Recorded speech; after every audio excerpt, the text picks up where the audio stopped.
来践行社会公益，培养公众，特别是青年学生对环保的兴趣和了解，共商共建未來的綠色發展之路。綠色低碳係應對全球氣候變化嘅重要舉措，科技發展更加係落實碳中和嘅關鍵。香港理工大學一直以嚟喺唔同嘅領域以科研推進減碳、實踐校訓、開密成務、勵學利民嘅精神，配合國家實現碳中和嘅目標。今次呢個環保科技論壇咧，可以帶領我哋成個香港，包括學界啦，包括業界啦，係點樣喺科技創新方面咧，可以促進我哋嘅環保嘅意識，可以令到咧更加多嘅同學們、青年嘅朋友們咧，能夠投身於點樣利用創新科技去達到我哋嘅環境保護，達到我哋可持續嘅發展。Road to EcoCity 中國香港環保科技論壇，科技創新、環保、減碳、碳中和、協同、綠色復甦、未來發展、教育、可持續，聚焦雙碳目標，踐行綠色發展。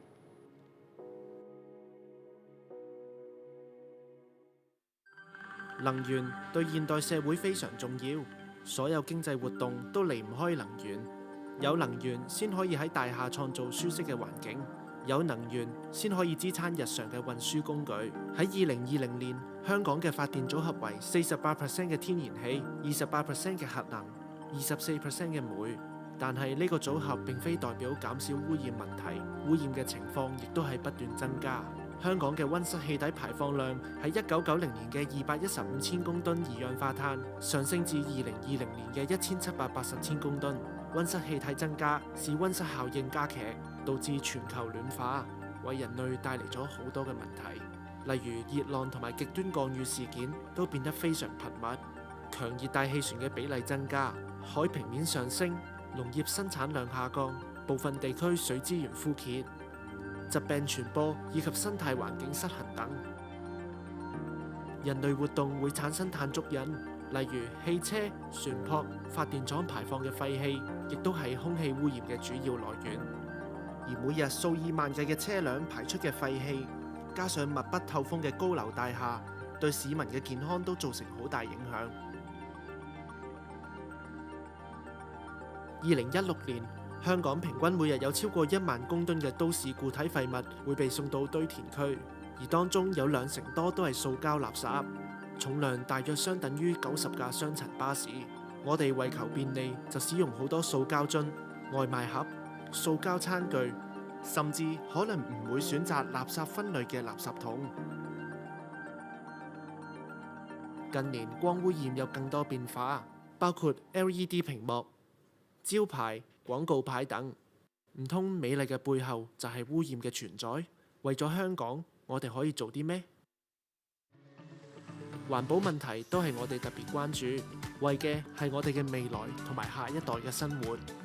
我相信現在喺香港30幾度嘅高溫，體感溫度一年比一年咁上升，呢啲都係地球向我哋發出嘅求救信號。所以今次我哋舉辦活動嘅初心係希望能夠透過共同嘅一個平台，讓更多專業人士參與喺呢個論壇當中，一齊鑄造一個夢，並透過同外界合作，一點點咁連接起嚟。我哋嘅未來會係點樣？希望今次呢個活動可以描繪出一個未來藍圖，讓我哋一齊邁向 Road to EcoCity， 創造一個不一樣嘅生活方式。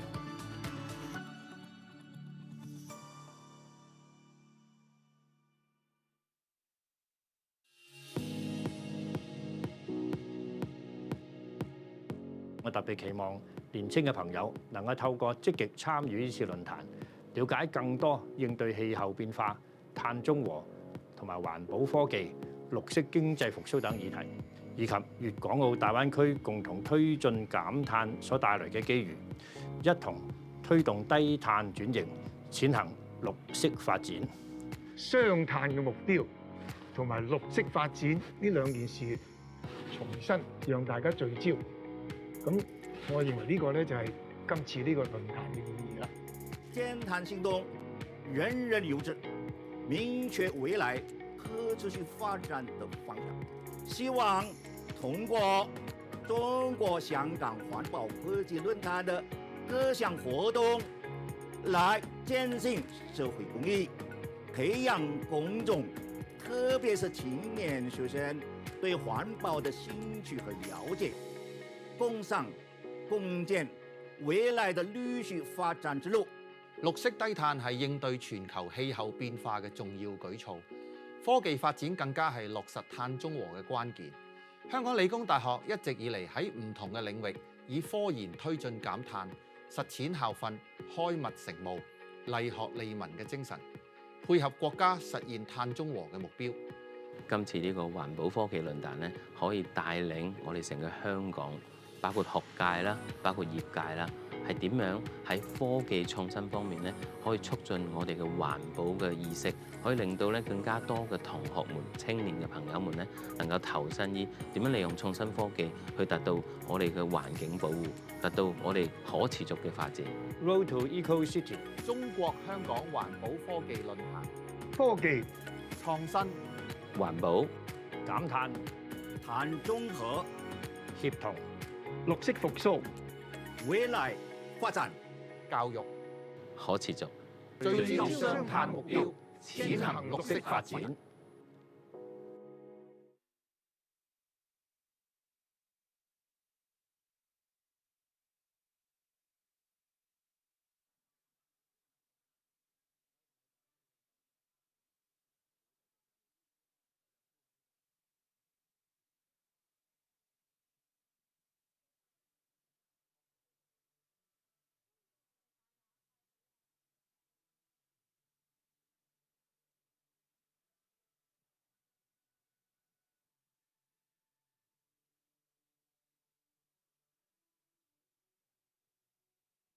Good afternoon.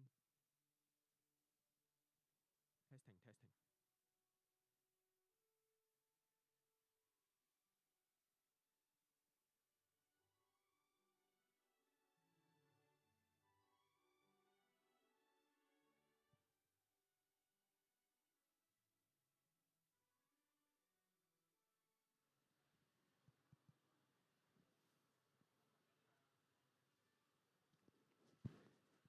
Good afternoon, ladies and gentlemen.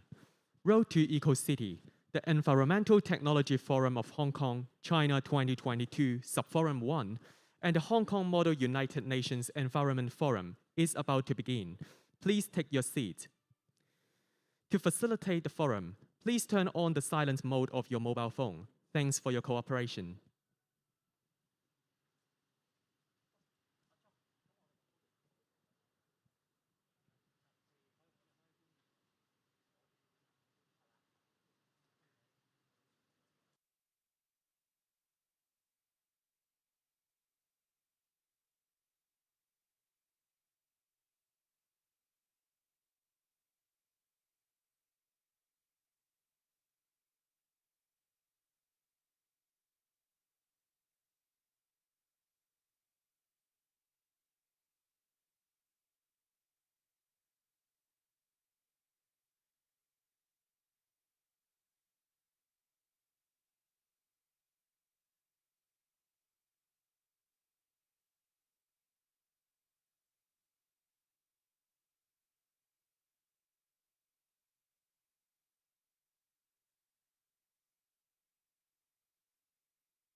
Before the sharing, I would like to invite all of you to join together for a group photo first.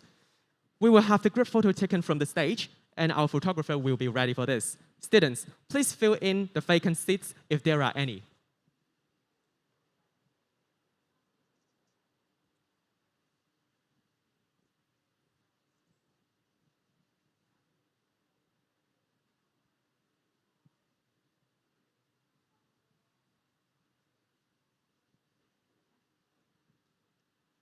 Ladies and gentlemen, make sure you smile so that we can capture your wonderful faces and also the most enjoyable moments.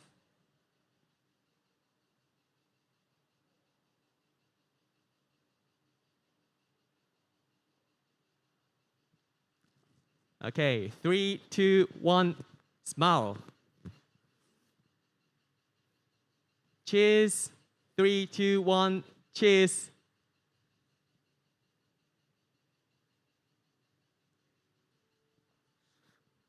Thank you, everyone. Do we need to have video Vim as well? Okay, all right. Thank you, everyone.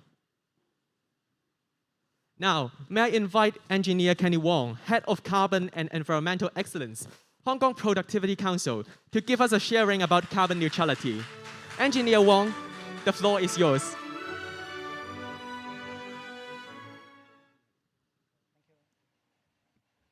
Good afternoon, everyone. Can you hear me clearly? Okay.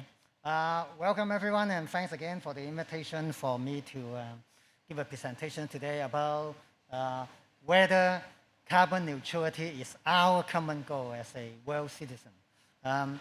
Before we go to my presentation, as I guess there are some students here, maybe some folks from the commercial and industrial sector, maybe you are not too sure about what HKPC is. Let me try to move. Okay. About Hong Kong Productivity Council, you can see from our logo, we have a 55 number next to our logo, which is only happened once in a lifetime. So we are celebrating our 55 years of anniversary this year. We are of the same age as TVB, as I understand correctly. So what about us? We are actually a semi-government organization, a non-profit making one, and we have, as I said, 55 years of experience.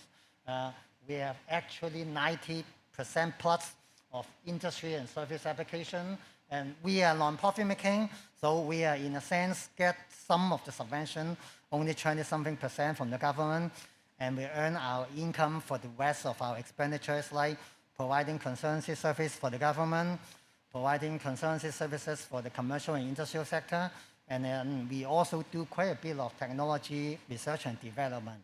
And through the commercialization of this type of technologies, and we've got our income to cover part of our expenses. And we are also having 850 staff, something like that, and we are providing some 700 technical projects a year. What we actually do in HKPC, in addition to what I have just said about providing consultancy and technology development, we are trying to provide a one-stop solution from idea creation to, at the end of the industrial and service implementations, through which we are doing quite a bit of technology development, and also we are an industrial support organization. So sometimes we provide funding and service support to the industry. As I said, we are operating some 12 government funding on behalf of the government right now, and I'm in charge of 2 of them. And so if you're industry and needs funding support, try to approach me and see whether I can help you. And also, we believe our younger generation certainly is our future. So we do a lot on tenant nurturing and also covering quite a bit of STEM education and prototyping and industrial applications also. That is more or less that what we do. Okay? In terms of how to get to the goal of carbon neutrality, okay.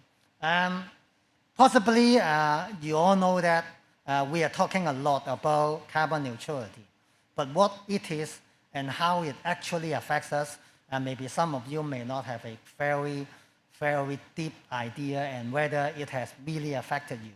But I really think in these 1 to 2 years, I would say most of us has actually experienced some sort of extreme weather, and you will see the effect of climate change on you.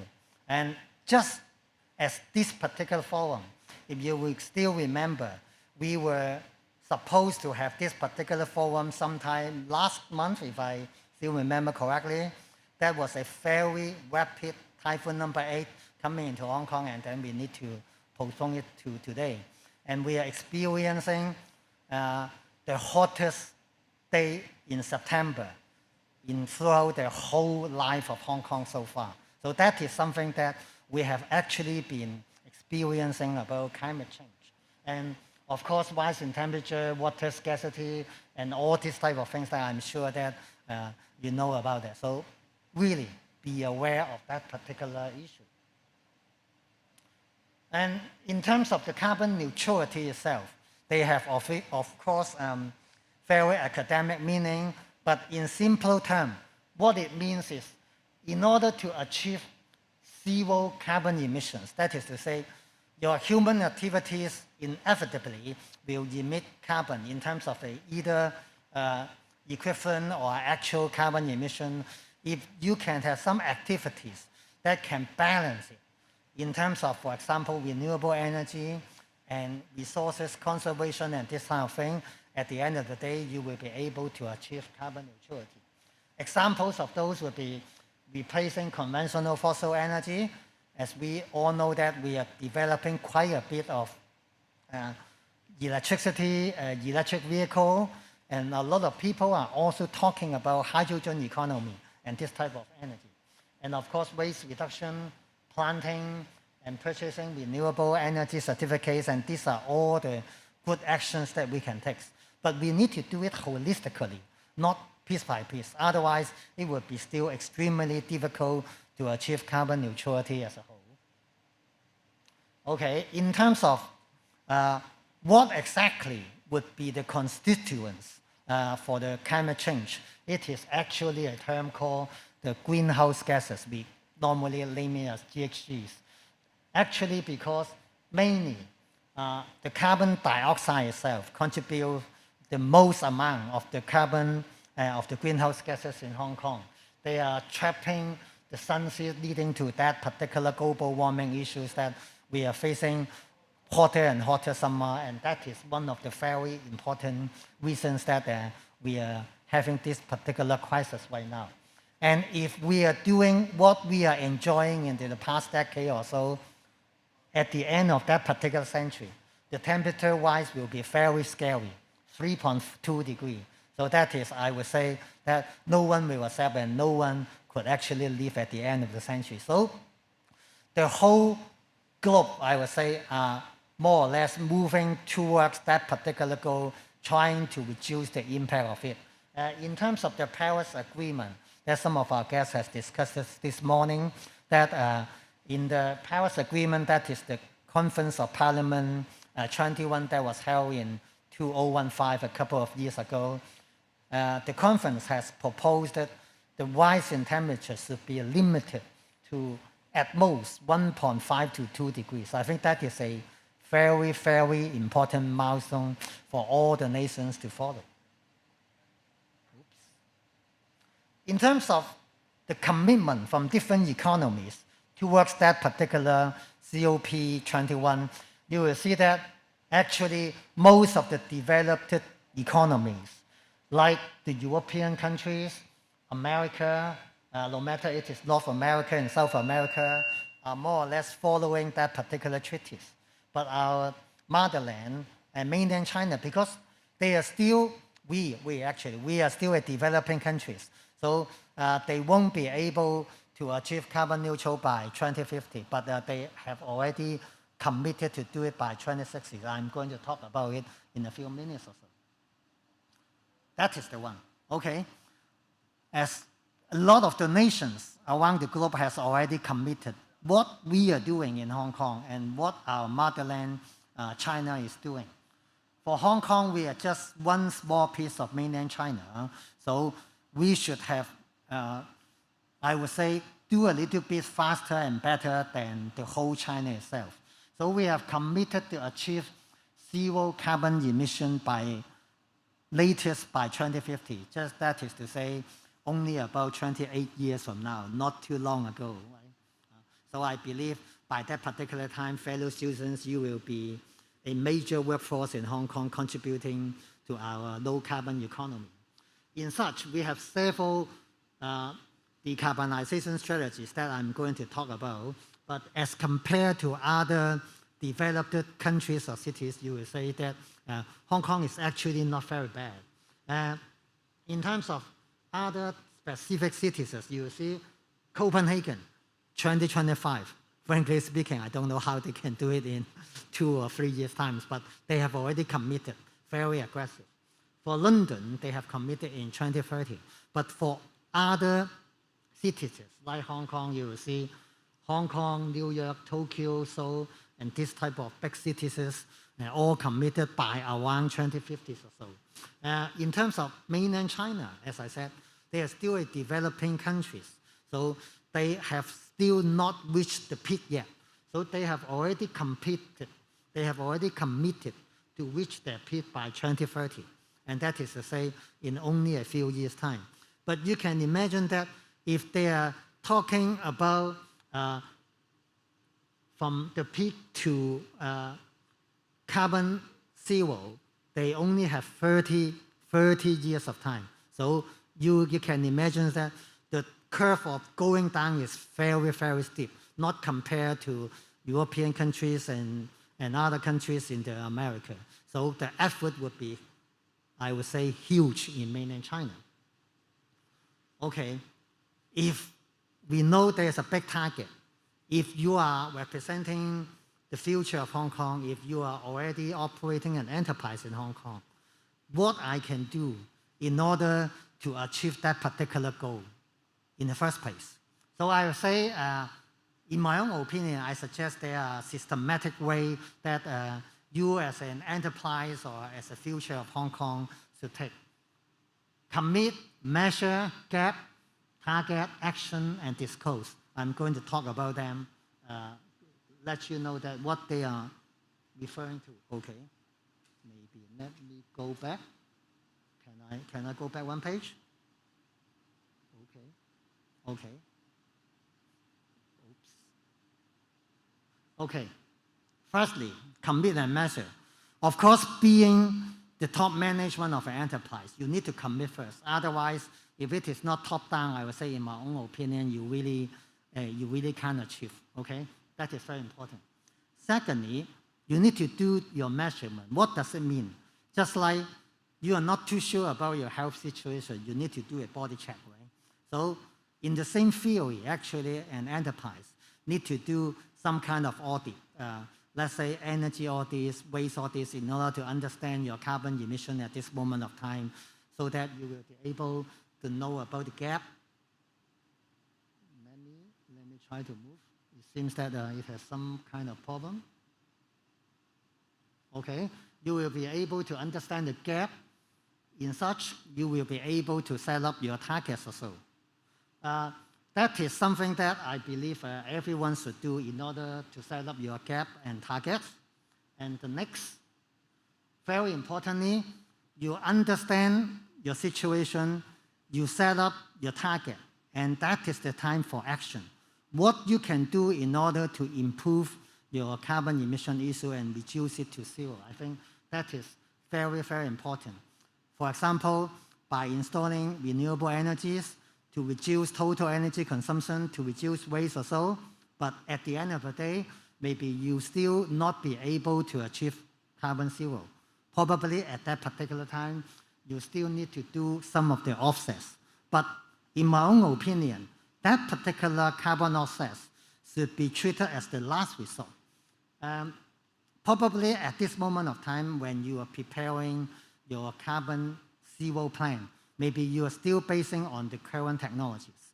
That may not be the case after 10 or 20 years or so, because when you commit, for example, getting carbon neutral in 2050, you still have 28 years or so.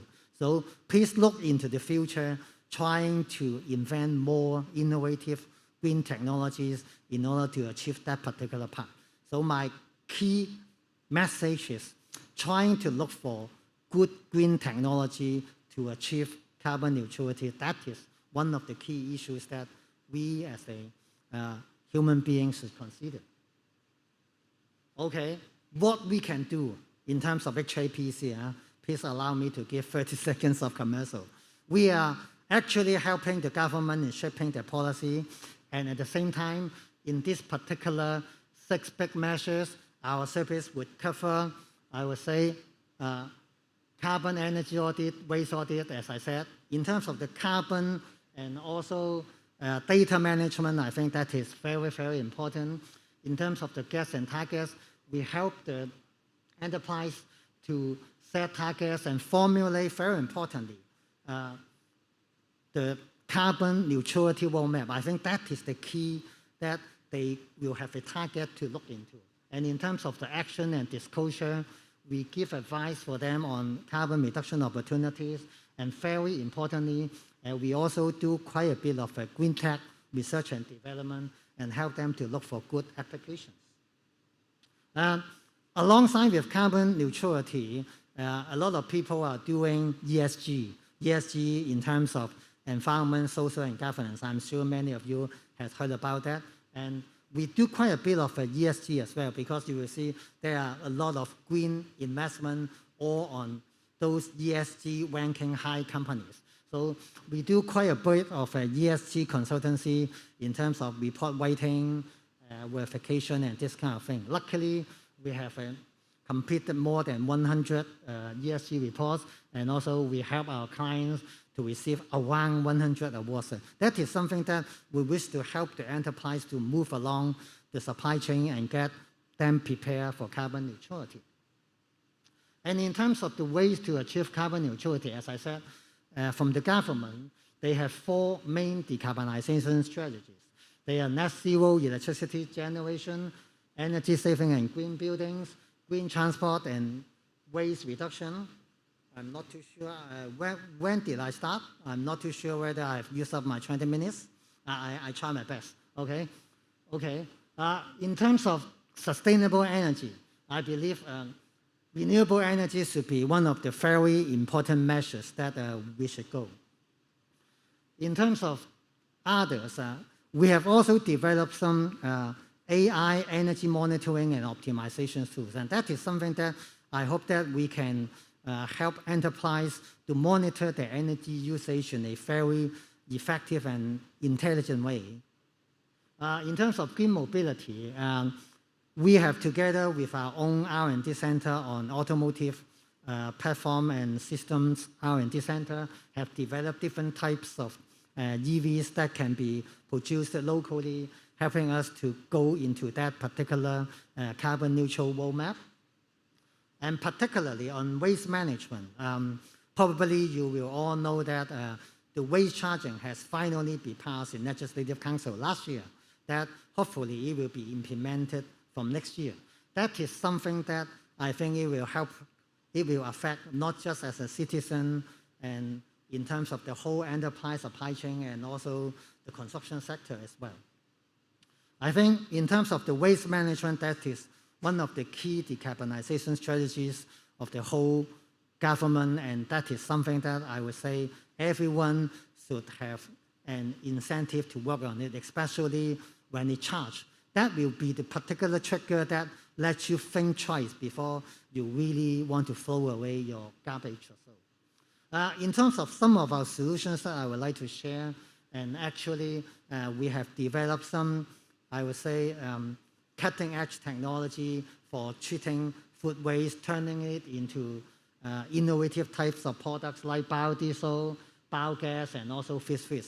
And very luckily, we have received some awards, not just in Hong Kong, but internationally as well.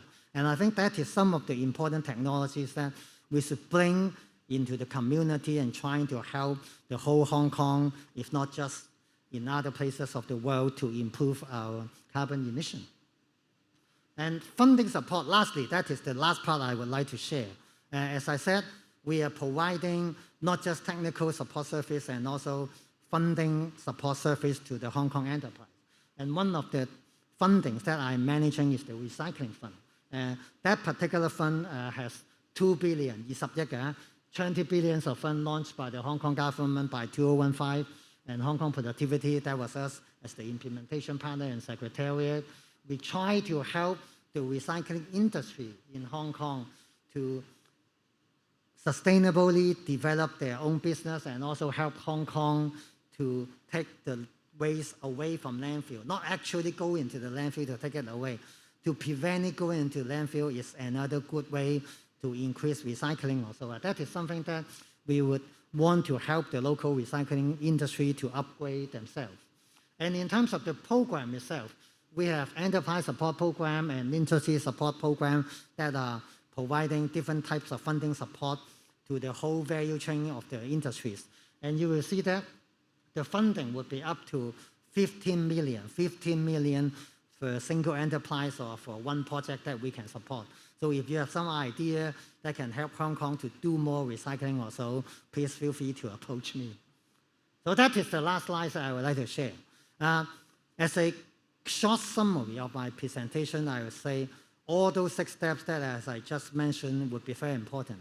But very, very importantly, I would say our Hong Kong citizens should look into good green technologies, develop it, and we all work together to make a better Hong Kong by advancing advanced technologies. Thank you very much. Thank you, Engineer Wong. Please be seated. Achieving a balance between carbon emission and absorption is definitely not an easy task, but it is our responsibility as a global citizens to contribute back to our society and also our global community. With the continuous input from every one of us, we believe that it is possible for Hong Kong to achieve carbon neutrality by 2050. Now, we would like to invite Mr. Bernard Camper, CEO, EEW Energy from Waste, to share with us the useful ways to make Hong Kong become more sustainable. As Mr. Bernard Camper is currently in Germany, the upcoming presentation will be held virtually. Please welcome Mr. Camper.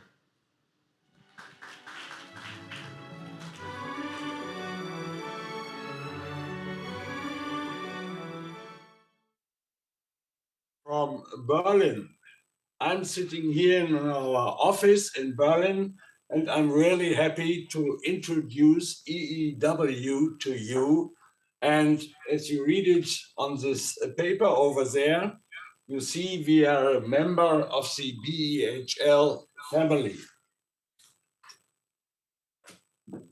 Let's start with our history and expertise.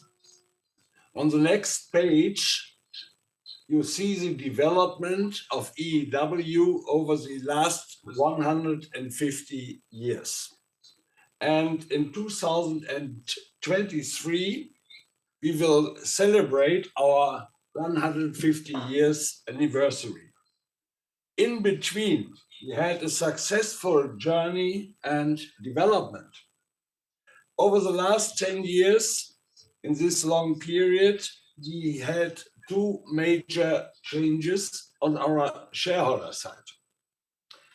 In 2013, we are bought from EQT, and in 2016, EQT sold it to Beijing Enterprises Holding Limited. BEHL acquires 100% from EQT. And as already said, this was a successful journey and it's still going on. Let me give you a short overview of our expertise and vision. As you see over here, we are running 17 plants in Germany and in neighboring states. Our annual throughput is about 5 million tons plus minus. And the output on the other side is we are about producing process steam and district heat about 4.2 million megawatt hours, and we are generating electricity for households, and this is a number of 740,000 households overall. And our vision is very simple. EEW will continue to strengthen its role as a leading company in the field of resources and sustainable energy supply for industry and homes in Europe. On the next page, you see a short overview, the map of Germany, the Netherlands, and Luxembourg, and you see the locations of our plants all across Germany. There's one remarkable point. The plant in Pirmasens will change in 2024 from operatorship to ownership. With these plants, we have a unique platform in Germany. We have a market-leading position with almost 30% of the thermal capacity controlled by the private sector in Germany. And we are developing this platform organically. This is done by us by different projects. I will explain these projects later on, but let me give you already one word. It's sewage sludge. And this is a key to sustainability, allowing short distances in the transport sector and regional energy supply.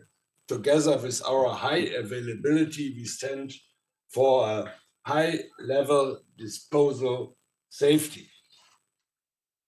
And to have a short impression, these are some numbers of our key performance indicators. It's an excellent operating performance.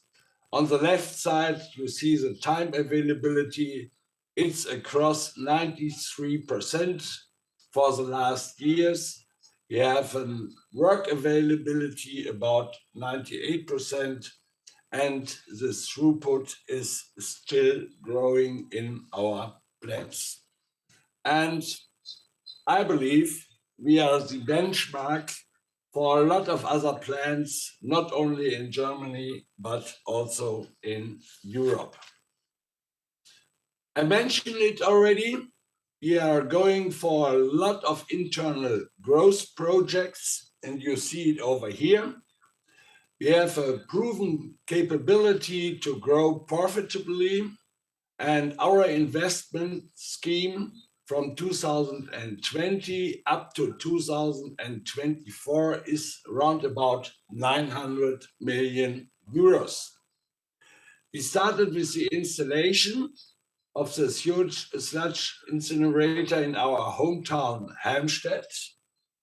All the other projects are more or less on track, especially Stavenhagen, but also Stapelfeld. This is a location very close to the city of Hamburg and as well in Rottensee.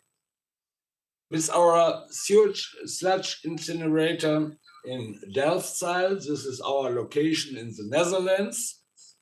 We started the construction preparation. All these projects will be finished up to 2024, latest 2026. We're thinking about the sewage sludge incinerator in Stapelfeld. And very important, and I listened to the discussion before, and my pre-speaker, what is our way into a climate neutral and sustainable circular economy company? And it's not only circular economy by politics, it's really very, very important to have this as a company as well. And we have a lot of different drivers for this. Let's start on the right side, laws and regulations. The EU ETS system is a certification system for CO2 and driven by the European Union. And besides this, we have some very special national laws, but also BAT means best available technology. This is all embedded in the overall theme of circular economy. On the ecology side, we have a lot of recycling goals. You see it over here. MSW about 65%. We have already limits for landfills since 2005. And the overall target for the European Union is a climate neutral situation in 2050. And abroad, all the discussions about the situation in the Ukraine, there are still the plans of the German politics to exit the nuclear power situation in Germany. The coal power exit is planned in the years between 2036 and 38, and the gas power exit is expected for 2045. And these are the main drivers for a circular economy and climate neutral energy production.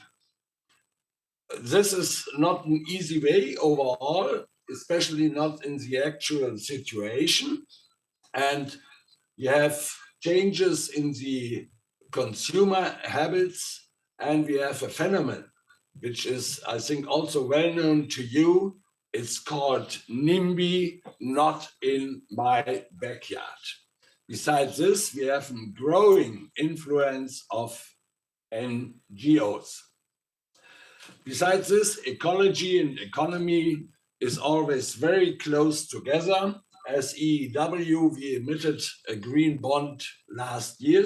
On the other side, we see a rise of interest rates and a slowdown of the GDP.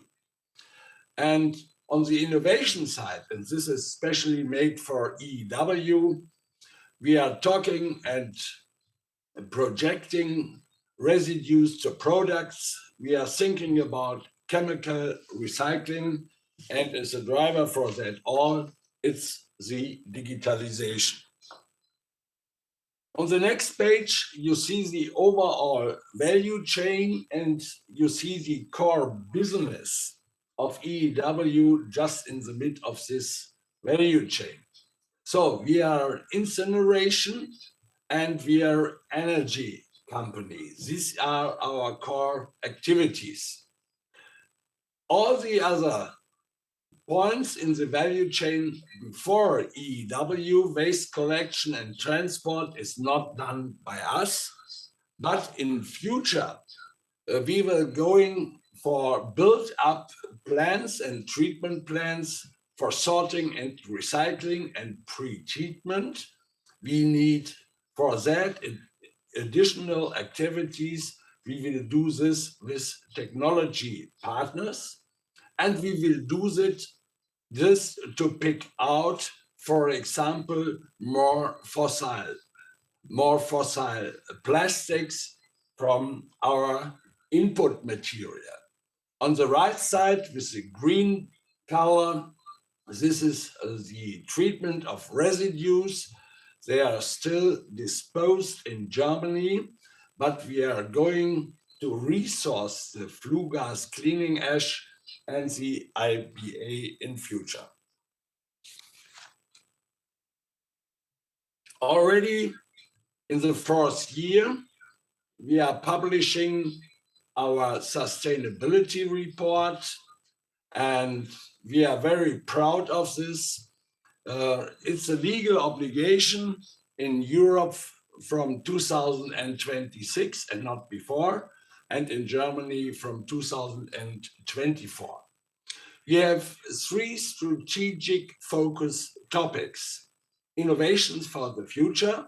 I just showed you the expanding in the value chain, the strengthening of the circular economy, and this is all done with dealing with the climate change. As our personal individual goals from EEW, we want to become climate neutral by 2030 and climate positive by 2040. And some of the measures we want to do for that is, for example, pre-sorting or the alternative use of residues and a lot of projects regarding carbon capture. On this balance sheet, you see our CO2 emissions. On the right side, the fossil greenhouse gas emissions in tons. So this is already a big number. You see only from the waste part, it's very close to 2 million tons. And on the left side, you see the avoiding and the substitution part. And on this current balance, we are already more or less climate neutral, but it's only a balance, it's not our daily work. So we are going for a lot of projects to substitute, for example, the part for the process steam and especially for the electricity. You see this on the next page, how we stay climate positive over the next 15 years.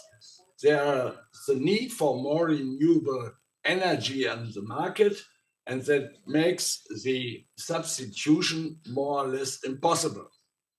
So there's a sort of avoidance, for example, with the chemical recycling and plastic separations. And we have a reduction in more or less 2 bigger steps.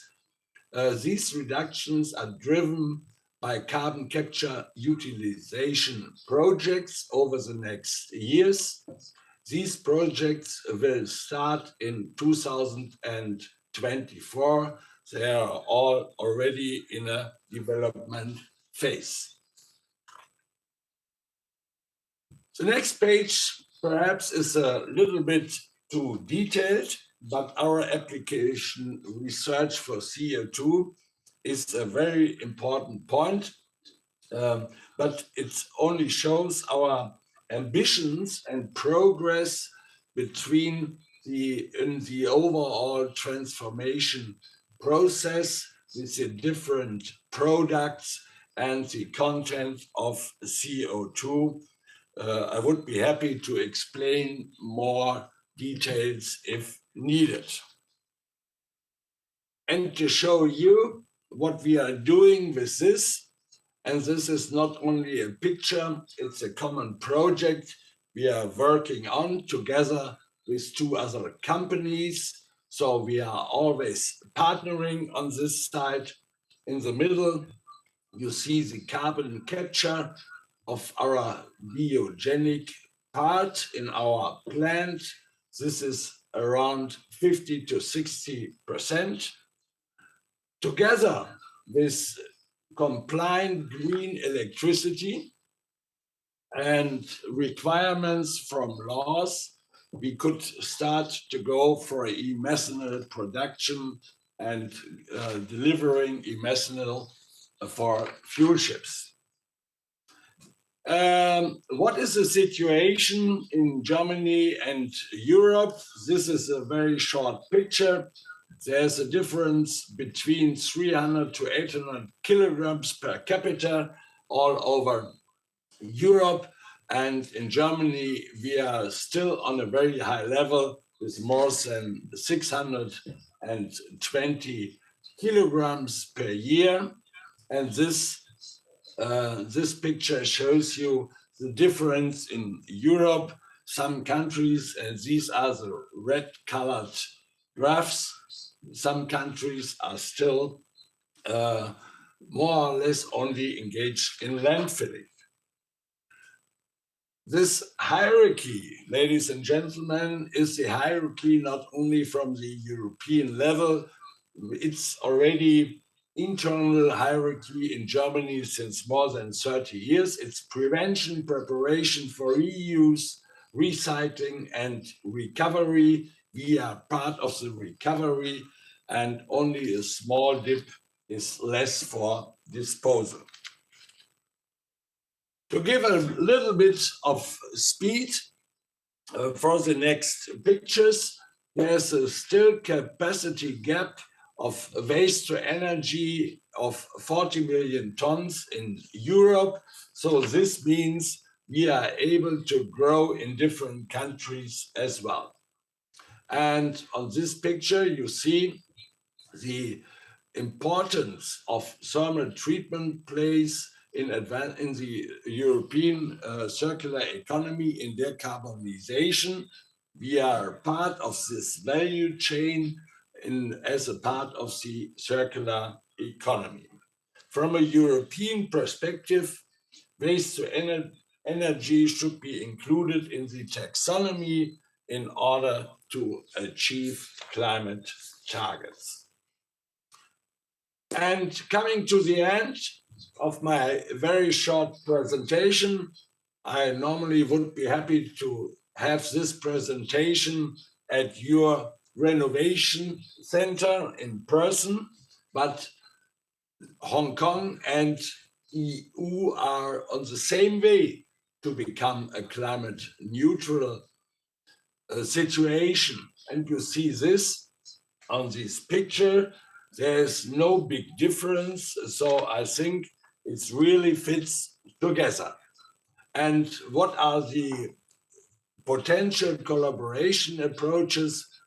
There are different points on the commercial side, for sure. On the technical side, the transfer of technology blueprint solutions and reference models. On the operation side, we have a lot of expertise on this, and this know-how can be exchanged. And at last, on the environmental side, exchange on anticipated future requirements to operators. This is what I mentioned before, the best available technology guidelines which are introduced in Europe and Germany. And two very small examples, what could be a good solution for Hong Kong as well. This is our future plant, which is already under construction in Stapelfeld. It's our reference boiler with a throughput per line of 270,000 kilotons and 120 megawatt hours on the electricity side. This is one of the largest single waste to energy line concepts worldwide. We are building two of these reference boilers for the moment, and this is what you see over here is our new plant in Stapelfeld. And as well, we do it already on an existing site in Magdeburg. In Magdeburg, we have already a throughput of 650,000 tons, and actually we are in the construction of additional 270,000 tons. This will be the biggest plant area in Germany at the end of 2024. My last pictures, as well as incinerators for waste, we have monosludge incinerators. This is already the installed line in Helmstedt. And on the next page, you'll see the process technology for carbon capturing from waste to energy flue gases. These are the projects we will start in 2024, just to avoid and to use the fossil CO2, which is part of our streams. And this could be a blueprint example for Hong Kong as well to achieve a circular economy and a climate neutrality over the next years. And this is the last picture from my side. Waste to energy plans of the future are a core piece of the energy transition system. And you see over on this page over here, all these single points which can be done from flue gas treatment, from bottom ash plants to the heat and cold to households as well to the industry. And I think this could be a great idea for common projects. Thanks so far.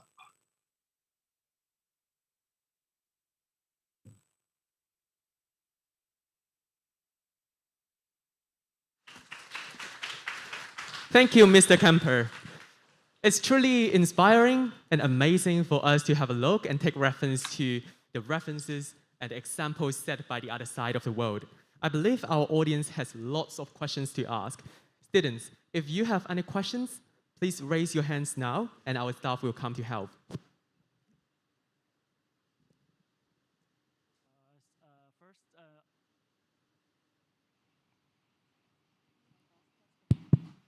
Hi, Mr. Kemper, thanks for sharing first. Actually, I'm not a student.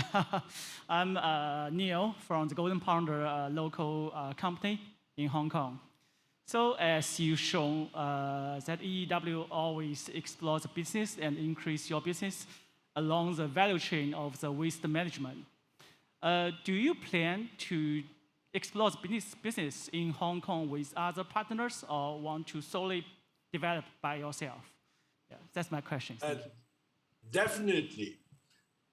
Partnership or partnering is a part of our strategy.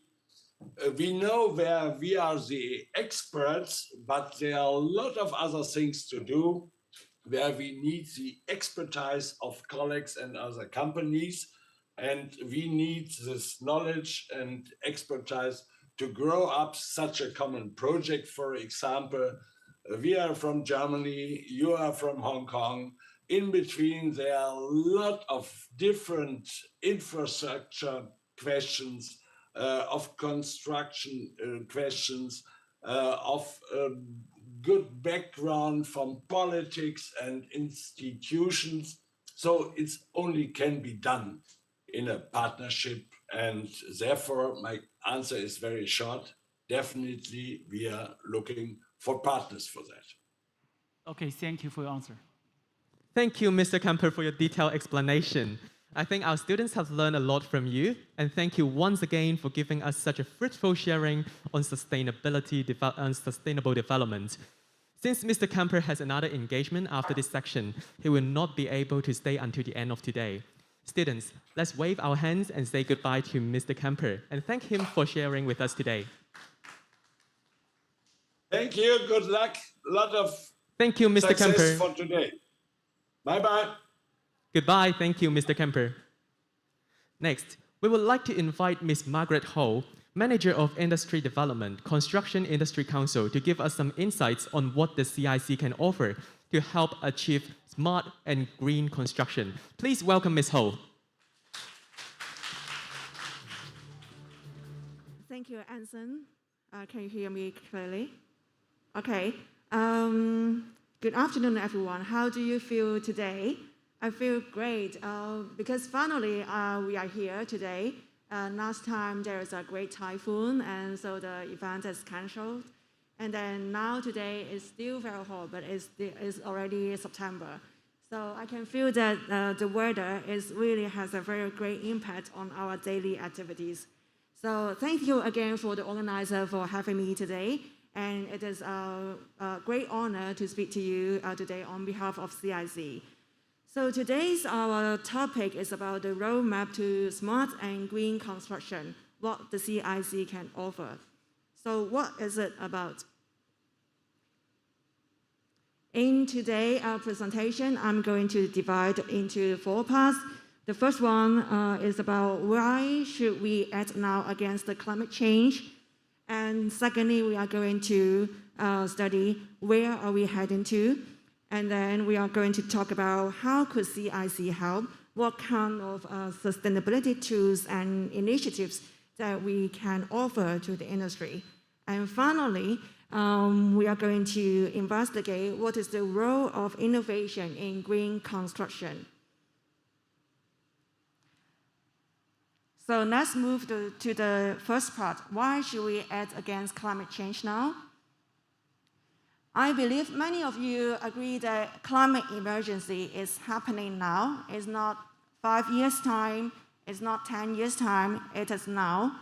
So we have to take action.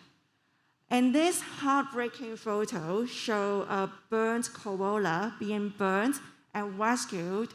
This photo was taken in a wildfire in Australia in 2020. And in that fire, the fire burned for a whole 4 months, killing 3 billion animals. So I want to know, anyone want to be that hero to rescue that koala? Please raise your hand. I can see many hands, or some of you are very shy. You don't put up very high your hands. Yes, I think all of you are very brave. And actually, CIC share the same visions as yours. We want to rescue the koala as well. But instead, we are striving to join hands with the industry to help the koala, but not in the fire scene. We want to reduce extreme climate as much as possible. So what CIC want to do? Maybe let's give a very brief background about CIC. The full name of CIC is Construction Industry Council. Probably you have heard that already. We are a statutory body formed in 2007. Our composition includes industry stakeholders, including the government bodies, contractors, developers, many other relevant stakeholders, and also the workers as well. So our mission, one of our mission, is to strengthen the sustainable development of the local industry. So what you may ask, what is the sustainable development for the industry? Let's go back to the principle or theory of sustainability. I'm not sure whether you have heard about triple bottom line. It's about striking the balance between the benefits of people, planet, and prosperity. For people, we care about the health, well-being, as well as the safety of our workers. And for planet, we care about the environment.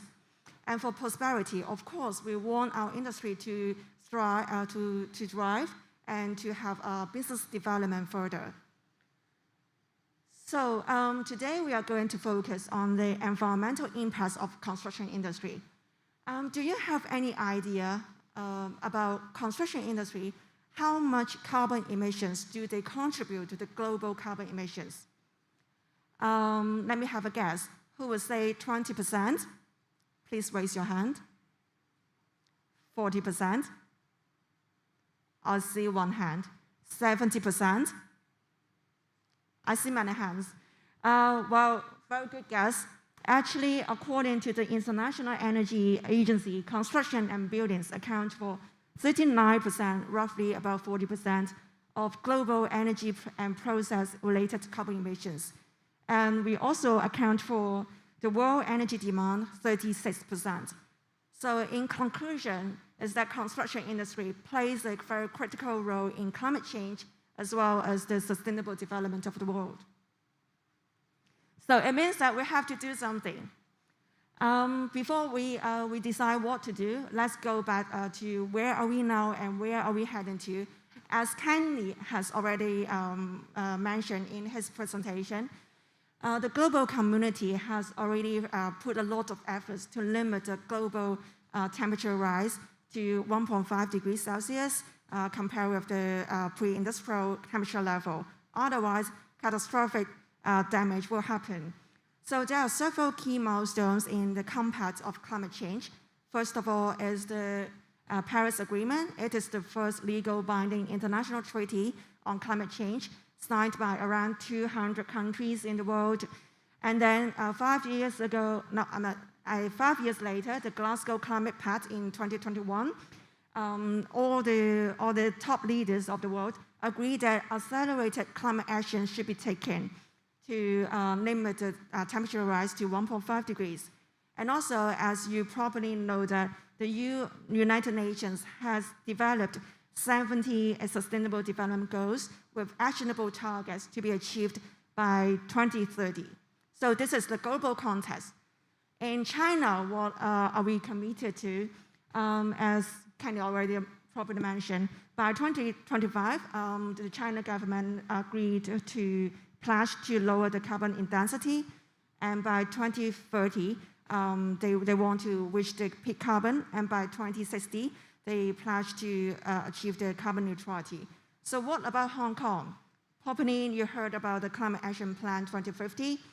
In 2014, we have already reached the carbon peak, and our next target is to reduce our carbon by half in 2035, and in 2050, we are going to reach the carbon neutrality.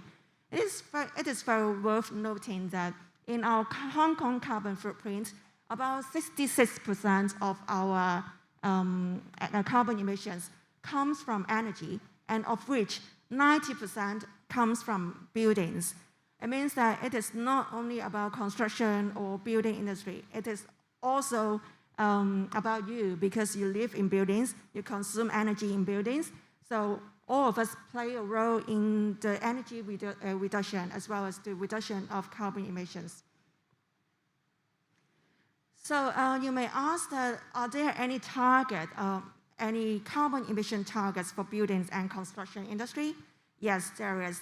Before we go talk about the target, I have to explain a little bit about the whole life cycle of a building. So when the building put into use, there are carbon emissions, usually in the manufacturing of building materials and products, transportation, the energy used in construction sites, they all generate carbons. Those carbon are called embodied carbon. So after the building are put into use, you consume energy in the buildings and you do renovation. There are carbon emissions as well. Those carbon emissions are called operational carbon. So the target proposed by World Green Building Council is by 2030, all new buildings have to achieve 40% of significant embodied carbon. And then in 2050, all new buildings have to achieve net zero embodied carbon, and all buildings, including existing buildings, they have to achieve net zero operational carbon. So how can the industry achieve those very aggressive targets? It comes to what CIC can help to offer the local industry do. So actually, we've got a CIC Sustainable Construction Roadmap since 2018. And our target, our ultimate goal is to launch various tools and initiatives to promote sustainable construction and also facilitate the industry to implement low carbon option. Our ultimate target is carbon neutrality. And this year, we are going to develop a carbon strategy and plan for the local industry. It is expected to launch in next year. So now let me explain to you what kind of tools, all these tools and initiatives of CIC one by one. First of all, measuring is very important because we want the industry, we want the companies, projects to reduce carbon. They have to know how much carbon do they produce. So in 2019, we launched a CIC carbon assessment tool, which helped the projects to estimate and evaluate how much carbon do they perform. And this tool is very well received by the industry because it is a free platform and also a standardized methodology for them to calculate carbon. And it also facilitates them to set a reduction goal. And secondly, we want to encourage the use of low carbon materials and green materials. That's why we launched a CIC Green Product Certification in 2019. We want to have a vibrant green green supply chain in the market. So we look into different environmental aspects as well, including carbon footprint, energy and water efficiency, toxicity, resource resumption, these kind of aspects of the green products, building products and materials. And thirdly, we understand that to improve all things comes with money. So for the industry to improve their environmental performance, they need money, they need financing.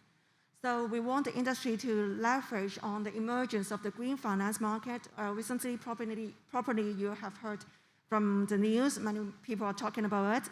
We have, last year we launched a sustainable finance certification scheme, which set a common framework and user-friendly assessment system for the banks to assess what is green project and what is green in the construction industry, so that our local industry, the suppliers, contractors, subcontractors, developers, they know how to get green finance through our certification. And also waste management is a very important aspect in construction. You know, there are many construction sites every day produced in Hong Kong. So this year we launched a smart waste management tool. We want to help the contractors to manage their waste more efficiently on site. First of all, by using this digitalized tool, we want to standardize waste management, save their time and cost in handling waste, develop waste benchmark, and enable remote waste monitoring. So another aspect is about culture, because you know our industry always focus on productivity, time, and cost. But we want to nurture our sustainable culture. That's why in 2 to 3 years' time, we organize a Sustainable Construction Award. And next year, we are going to organize the award for the third time.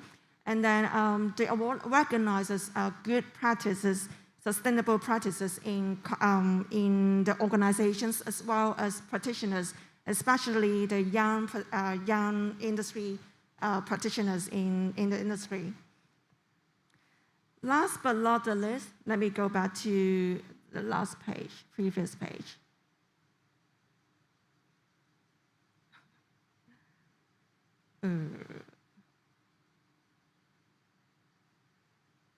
Can anyone help? I want to go back to the previous page. Lastly, I want to talk about 10 years ago, CIC has built the first net zero building in Hong Kong using the most advanced technology and also the low carbon design.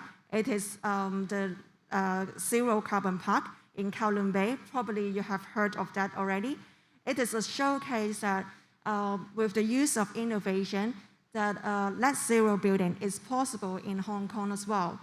So now where I come to the last part is innovation. What is the role of innovation in green construction? Before I talk about innovation, I want to share with you a video about our vision, how our industry can be driven by innovation. I think, it's fixed already, and I've covered this part already. So next slide.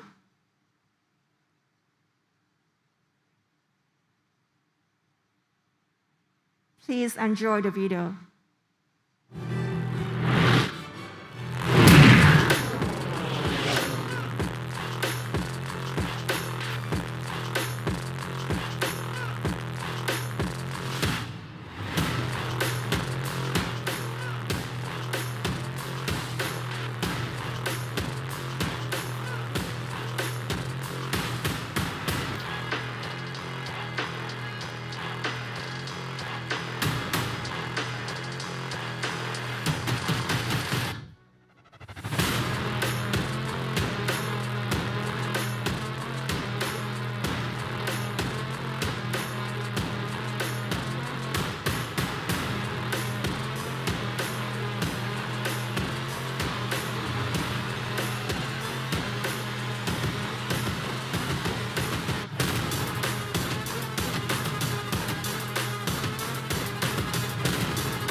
Okay, thank you. I think one of the biggest trend from the video is the biggest trend of innovation in smart construction is the shifting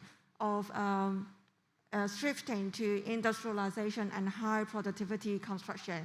Probably you heard about MIC from the news. It is a modular integrated construction. It is a new construction method in many places in Hong Kong now. And then the key concept is to manufacture and also complete the prefabrication in factories and then transport the modules to the construction site. The key principle is to move the construction processes from on-site to off-site. By doing that, we can reduce the labor demand on construction sites and also to reduce the cost, enhance quality, and enhance productivity. Environmentally speaking, there's a case which adopt MIC in their project. It shows that it can reduce on-site construction waste by 60 to 90%. So it is a very significant impact. Another direction of our innovation in smart construction is digitalization. Actually, CIC has created a Hong Kong construction digitalization roadmap. By 2026, all the projects with contract sum over 300 million, they have to fully implement digitalization. And also, other than digitalization and also industrialization, actually CIC has many support to construction innovation.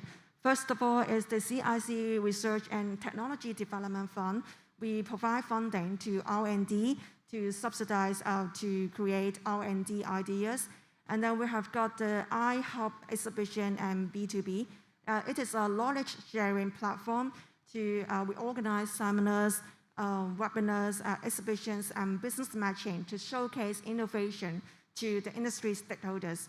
And of course, we also have a construction innovation technology fund who subsidize contractors, subcontractors to buy innovative equipment and solutions. So this is an example about CIC subsidized equipment called Mars battery storage system. In construction site, usually you see many tall tower crane.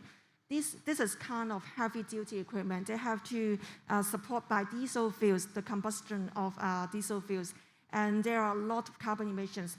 By using this kind of battery storage system, which use electricity, which is much more cleaner, it can significantly reduce the carbon emissions by 70%, as well as lower the operating cost by 70%.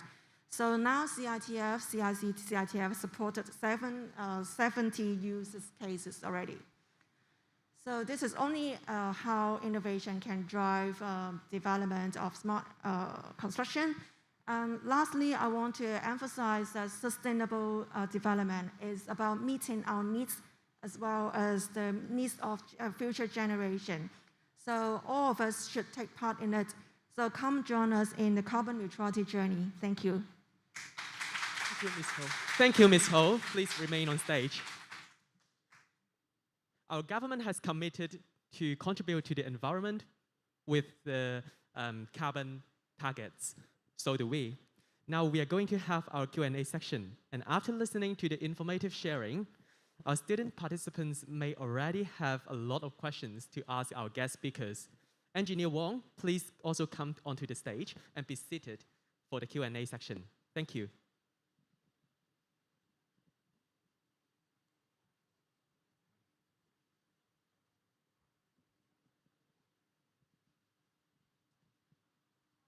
Students, if you do have any questions, please feel free to raise your hands, and our colleagues on site will pass you the microphone. Please mention your name, your school, and also your question and the guest you would like to ask before stating the question. Thank you.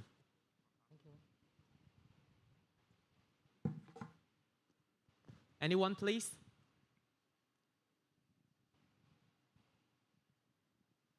Hello, Kenny. This is Mark from Golden Ponder. I just wonder for Hong Kong PC, is it any plan or projects that is aiming for the reduction on the carbon emissions in Hong Kong for private or public sector? You mean the banks, right? Okay. Okay. Thank you for the question. As you probably know, that in terms of environmental improvement or green achievement, there should need to be funding. So you're probably right that the banks are actually looking for possibilities to invest on quite a bit of green loans or so, and this type of green investment. And as a matter of fact, the Hong Kong government has also imposed the green bond in a few years' time. So that is something that I'm sure that Hong Kong is moving into that particular direction. To answer your question sharp, and actually there are quite some banks in discussion with us because many of them would want to put on green loans and ESG loans to enterprises. And so we are talking with some of the banks and also local enterprises in order to help those enterprises to get a better lending rates and cash rebate also to this type of participating banks. I hope I can answer your question. Thank you. Thanks, Kenny. And we are accepting the second question. Anyone?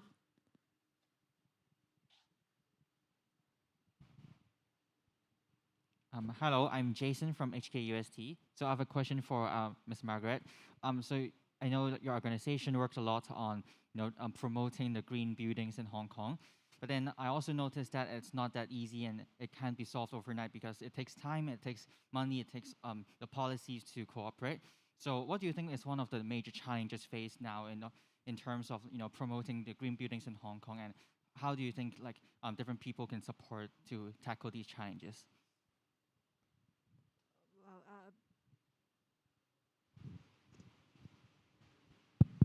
Yes. I think it's a very good observation. The challenges are huge. To promote green buildings, as I've mentioned, there are two different parts. One is embodied carbon, and the other part is operational carbon. Currently, in the Climate Action Plan, we only focus on operational energy, operational carbon. So this is maybe the first focus. We have to reduce significantly on operational carbon. And the problem is that because there are many existing buildings in Hong Kong, and many of them are quite old, so it's really have to do something to motivate project owners, the property owners to renovate, to retrofit, or to retro-commissioning their buildings. So this is one major part. And after that, we have to focus on embodied carbon. How can we use low carbon materials and that kind of thing? From the architect and design and planning stage, the architect have to think from the source, how to reduce carbon, how to design to achieve a low carbon buildings, a net zero building. So there are many challenges. So talking about how can we achieve that, I think there should be many supports. As first of all is finance. So the contractors and project developers, now I see many great big developers, they are moving forward. They are faster than other sectors because they are more aggressive in achieving scientific-based targets as well as net zero target. I think this is a great drive. And also about the policy support is also very important because the industry somehow is waiting for the guidelines or waiting for the mandatory requirements of their clients, project owners, as well as the government. So there are many, we have to create an ecosystem in order to help the industry stakeholder to move forward in that direction.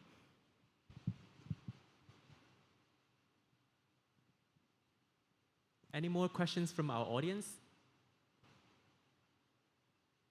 Students, let's not forget the koala shared by Ms. Ho.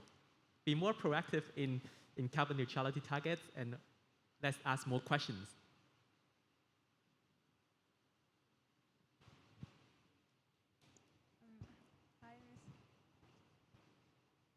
Hi, Ms. Ho.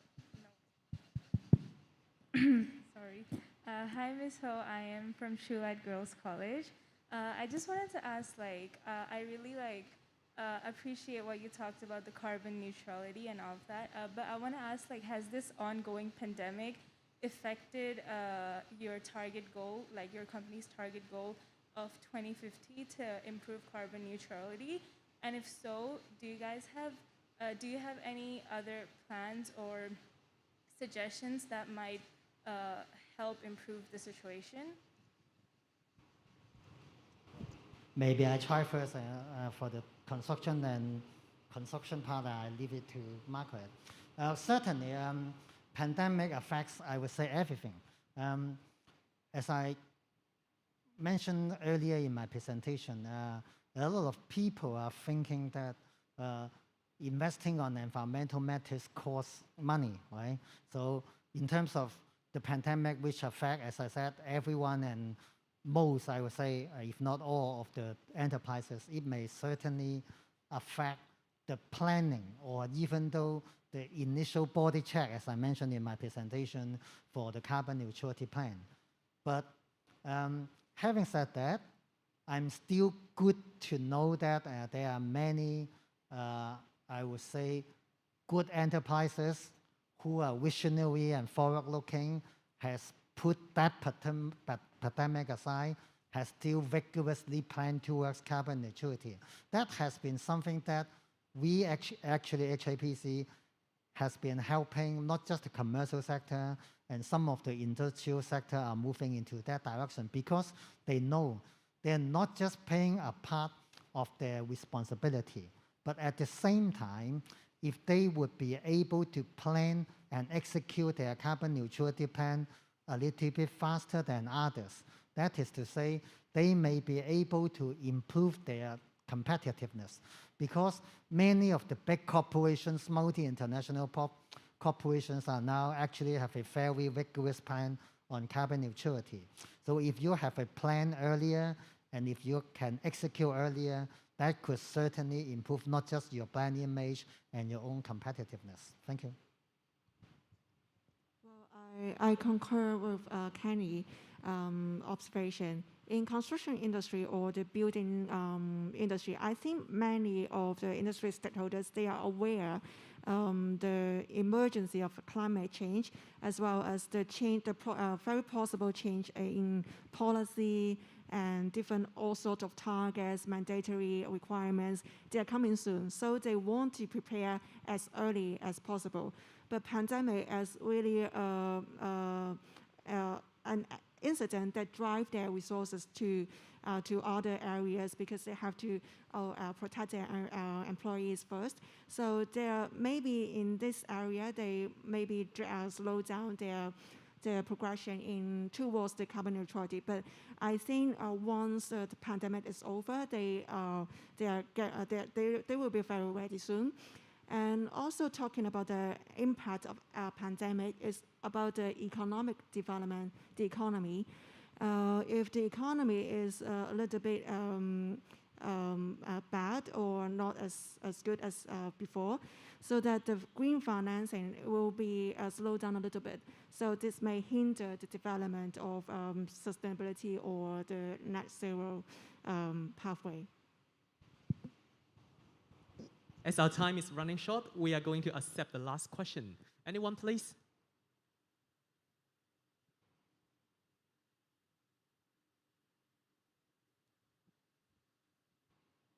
Hello, I'm Lily. I'm from HKU. So I have a quick question for Ms. Ho. So you just mentioned that there are a lot of advanced technology for construction sites where you can reduce carbon emission. I think that's really cool. I really appreciate that. But I have one question about the operation difficulty. So maybe a lot of the construction workers are used to the traditional construction machineries, which are less advanced, right? So how do you provide training sessions for them, or other workers that particularly are trained for using the advanced machines like the MIC for logistic work? Yeah, this is my question. Thank you. Well, thank you very much for your question. A very good observation. yes, the culture is a thing that we have to transform in the operation, especially it will involve a lot of workers on site. So in CIC, we in addition to provide subsidy to the companies, we also provide training and do a lot of promotion to the contractors as well as workers, because we have training centers as well. And yes, for MIC, I can foresee that there will be a huge transformation in the construction method as well as the labor culture, the labor composition, because the workers have to learn new skills in order to maybe for some traditional work, they have to acquire new skill in order to adapt to the MIC new construction method. So there is a transition and also need time to prepare them for that. But I think companies are very ready to do this transformation. So CIC is helping them, join hands with them to make this happen. Thank you. Thank you, Engineer Ho. Thank you, Engineer Wong and Ms. Ho, for your patience and thorough explanation. We will now conclude the Q&A section, and I believe that our student participants has learned a lot from our honorable guest speakers. Let's give them a big hand to show our sincere gratitude for their precious times and efforts.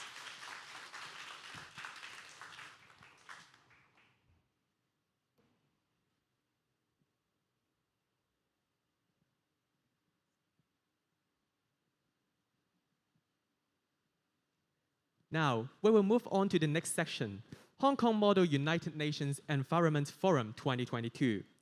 We are honored to invite Dr. Dong Liang, the Assistant Professor, School of Energy and Environment, City University of Hong Kong, to hold the opening remark. Dr. Dong has a wide range of research interests, including urban sustainability, environmental management and policies, low carbon and smart city. Today, he will also talk about the main conflicts of achieving carbon peaking and carbon neutrality. Since Dr. Dong is not available to join us in person today, he has recorded a video clip to share with us his thoughts. Please enjoy.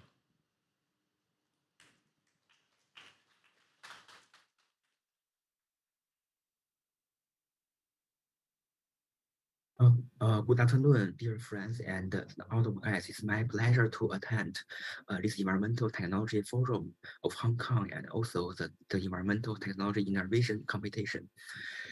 Okay, so it is Liang. I come from the School of Energy and Environment and also the Department of Public and International Affairs in City University of Hong Kong.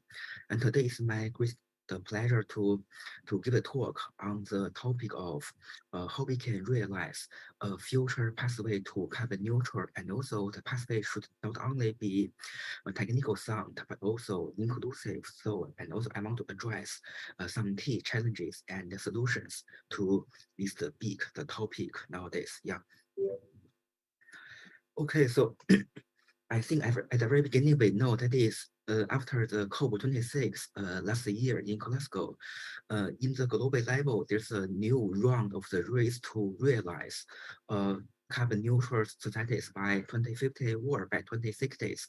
And a number of the nations, they propose not only the very detailed, the pathway and targets to realize the carbon neutral, but also even the very ambitious target. For example, in East Asia, the three big power, China, Korea, Japan, they have designed a very detailed national strategy and pathway to realize their national level carbon neutral by 2050 or by 2060. So they can offer some model and also the very good example to offer the insights to other countries how we can make a good pathway to realize our target by the middle of this century. So I will make some more detailed information for the content. And we know, even though we have the conference happened, but we should admit that there are even the bigger challenges after the COP26. And if we look into the data, we could see, again, it is very difficult for the global level to realize carbon neutral or even a carbon peak by the middle of this century. So the number of CO2 emissions keep going on, and the different nations have different local conditions, and also we even face to the different challenges. For example, the ongoing the Russian Ukraine war also offer some uncertainty. So how we can design the good target and how we can realize good pathway will be the critical issue to help us to reduce the CO2 emission and realize the targeted temperature decrease by the end of this century. So this is a very big challenge. So we also want to offer some solutions to tackle these challenges. And we know the CO2 emission, the increase and the climate change will drive to a number and different type of the natural disasters to the human beings. For example, the more frequent the fires happened in the forests and in the cities, and also the increase on the climate and temperature. For example, many cities have suffered from the super hot in the past years, and also the shrink of the iceberg will cause the damage to the local habitat for many animals like the polar bear. So anyhow, we try to avoid the disasters happening by reducing the CO2 emissions. So this is also some contribution to the long stand of our human being societies. And the more challenges also come from something beyond the technologies. We know many failures on the climate change and the carbon mitigation. They come from the reasons due to the political and economic and the social reasons. For example, a very hot film, the Don't Look Up, actually they address the big concerns on how the social and political issue actually affect the people's motivation and pathway towards to reduce some emissions and pollutions to our world. So how we can tackle these, the geopolitical and economic concerns is also the big challenge to realize the future carbon neutral pathway for the mankind. Okay, here's actually one typical issue, that is how we can look into the carbon mitigation issues into the different geopolitical and equity issues. Okay, so this map shows many countries in the world, and we should realize the different countries have the different and the local based condition. And if we divide the carbon emission and the GDP per capita into different categories, we can uncover a very complex situation for them to reduce CO2 emission by the middle of this century. For example, if we look into the GDP per capita number, we can see we can divide the nations into some categories like the overdeveloped countries like the USA and some country in the Middle East, right? They are super rich. And also they also have a number of the rich countries like the Japan and Korea in Asia, and the most of the European Union countries like the UK and France and Germany. And also, there are also a number of the emerging countries. They are developing very quickly, and also, of course, their CO2 emissions also grows quickly. So, how we can tackle and balance the growth of economy and the CO2 emission for this country will be the big challenge we can get on this topic, right?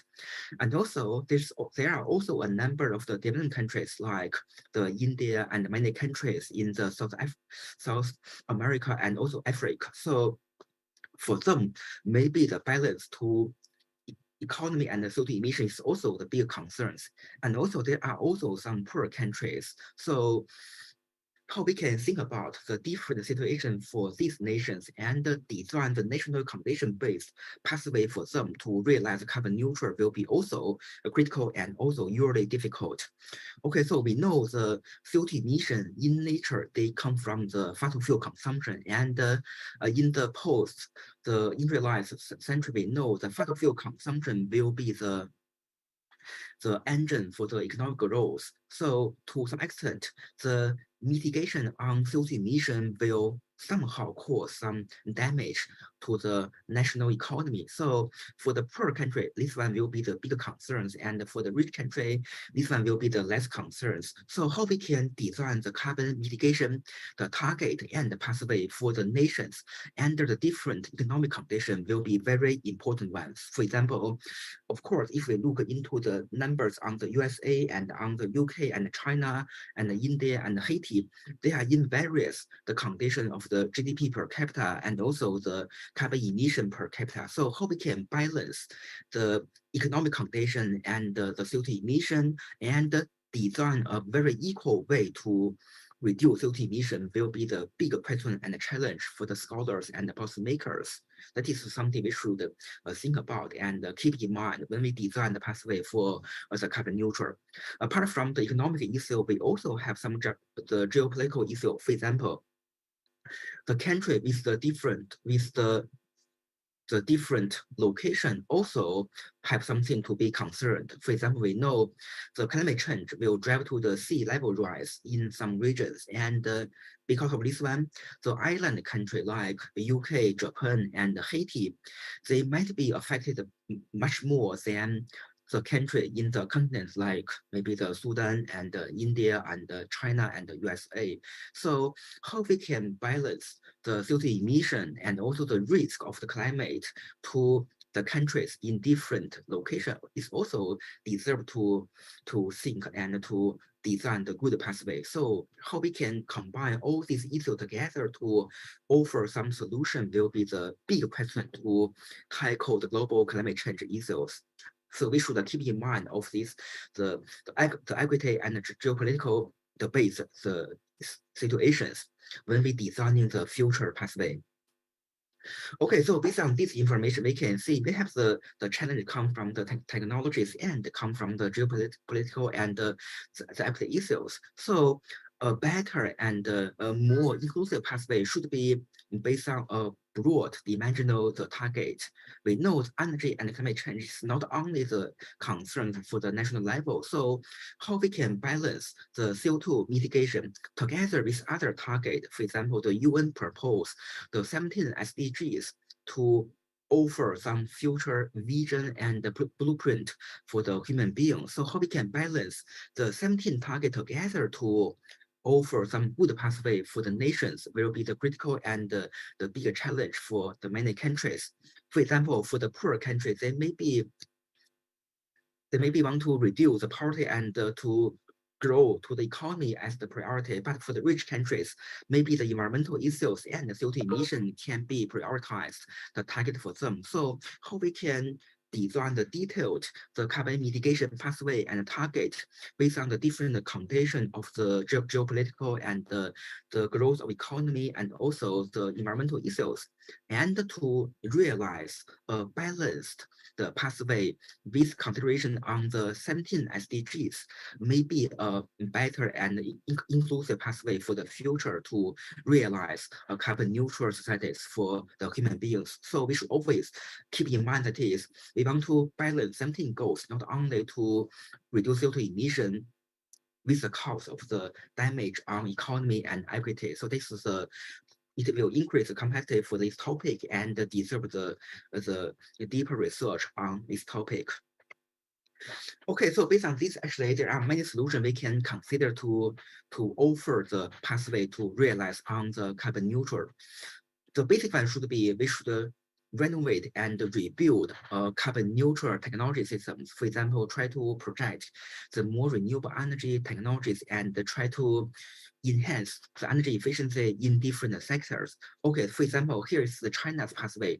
We know China proposed the national target and strategy on the carbon peak by 2030 and the carbon neutrality by 2060. And to realize these targets, actually, China proposed a very detailed technological pathway. For example, the promotion on the renewable energy like the solar and wind and nuclear and hydro to reduce fossil fuel consumption in the energy sectors.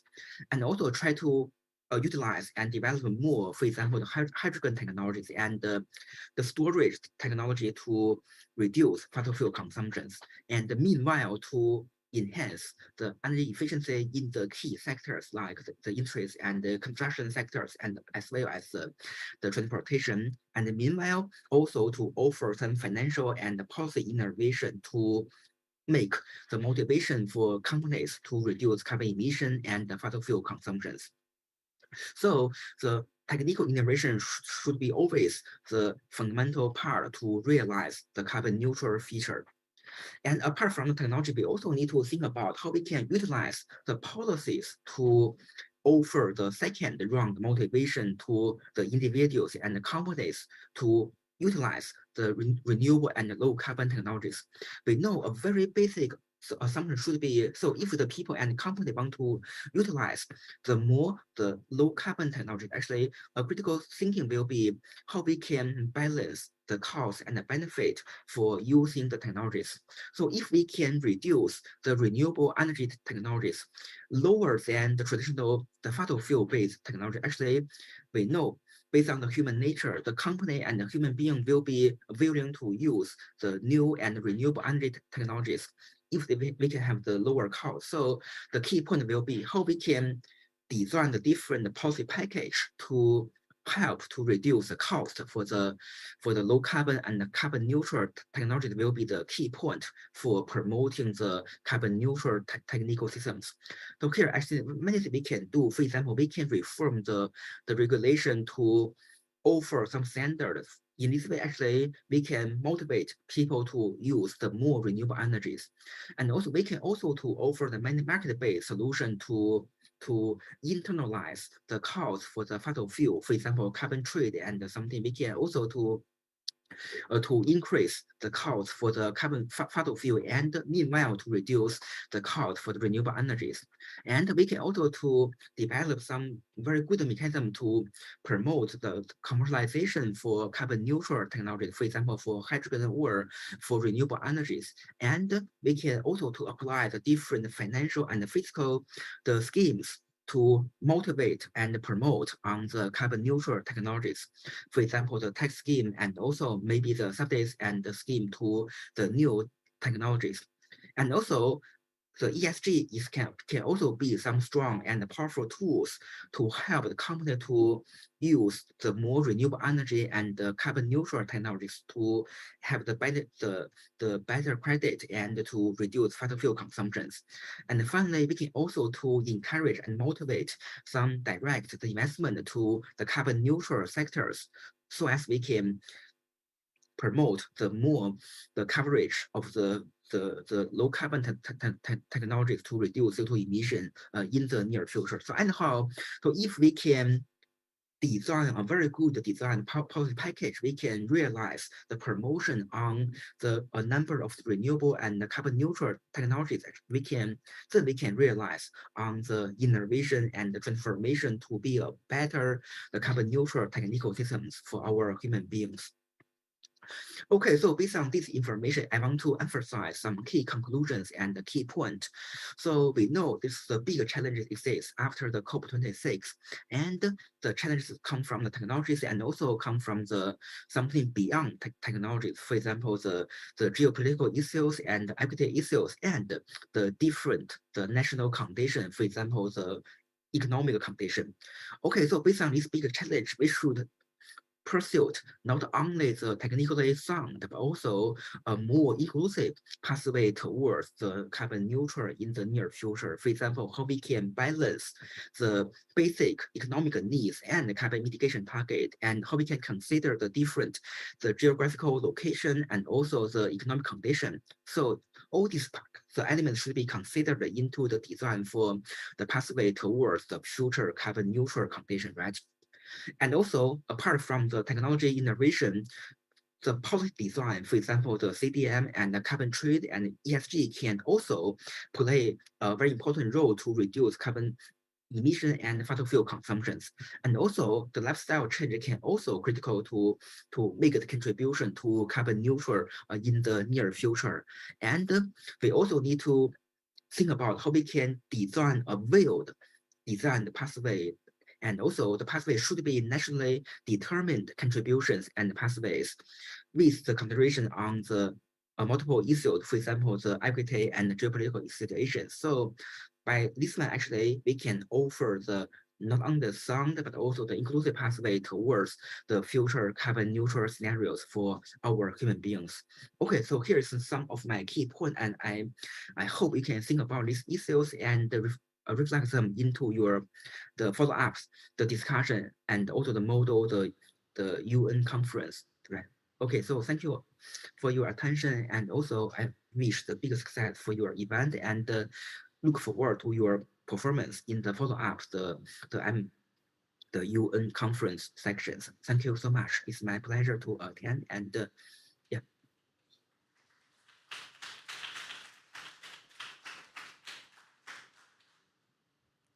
After listening to Dr. Dong's sharing, we already have a better understanding on carbon peaking and carbon neutrality. Now, let's move on to the application and practical part, group discussion. Students, you will have 45 minutes to discuss the topic with your group mates on behalf of your assigned countries.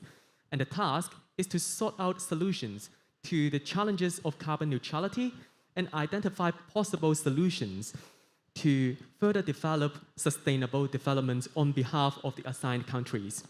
After the discussion, each group is required to make a short report back section within 8 minutes. It is up to the groups to decide the number of representatives for this presentation.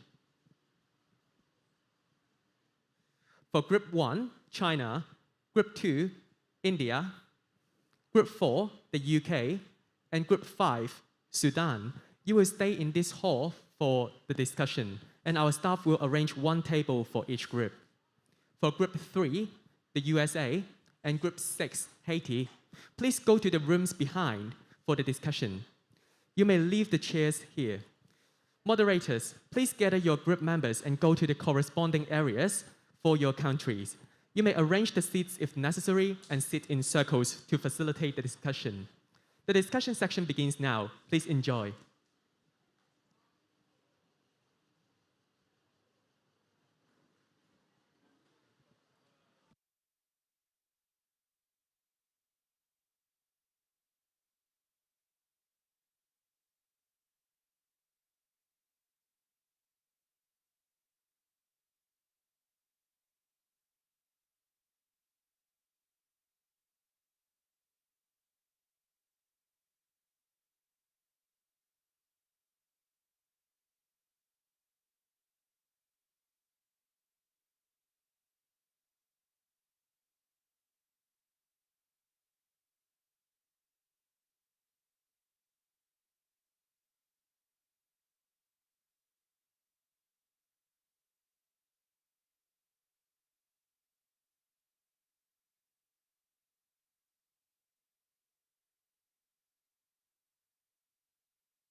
Students, we now have 10 minutes left for the discussion. Make sure you have appointed your group representatives and be well prepared for the 8 minutes presentation. Thank you.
Time is up.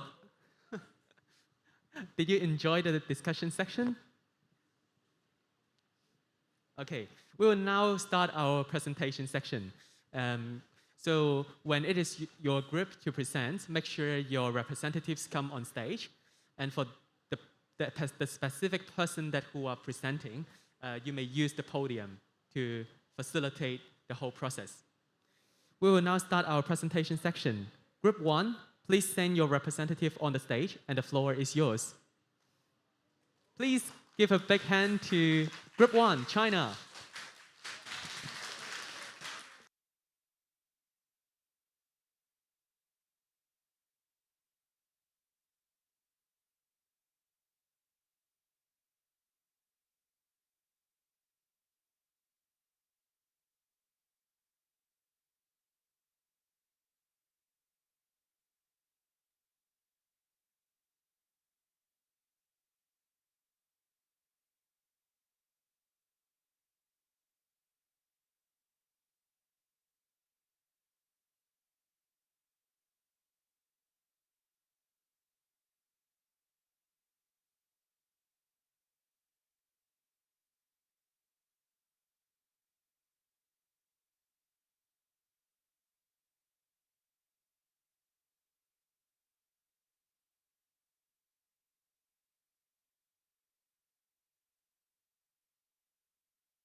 Good afternoon, everybody. Isaac Chan from Group 1. We are representing China, or we are role-playing as China. My name is Isaac. This is Sonia, Sam, Elvis, and Owen behind me. Yes. So what we will be presenting today is a brief overview of China's emission situations from some few aspects we've picked out from, the aspects of a country, and also future outlook or possible solutions to tackle the emission problems, yes.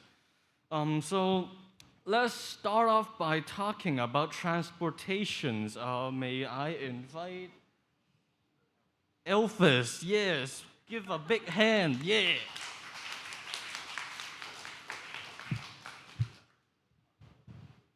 Okay, so I will start with the transport. Let's start with the current condition of China. China has still so many undeveloped regions like the western part of China. And as we all know, the transport and logistics are important for the development of economic and foreign trade. And China is still actively developing many railways. The operation mileage has increased a lot in 2015 to 2019 from 120,000 to almost 140,000 km in 2019. And as we observe that the carbon emission is very serious now, and especially in some developed countries like Beijing, and the air pollution is very serious, and one of the causes is transportation. The transport produces numerous pollutants and greenhouse gases.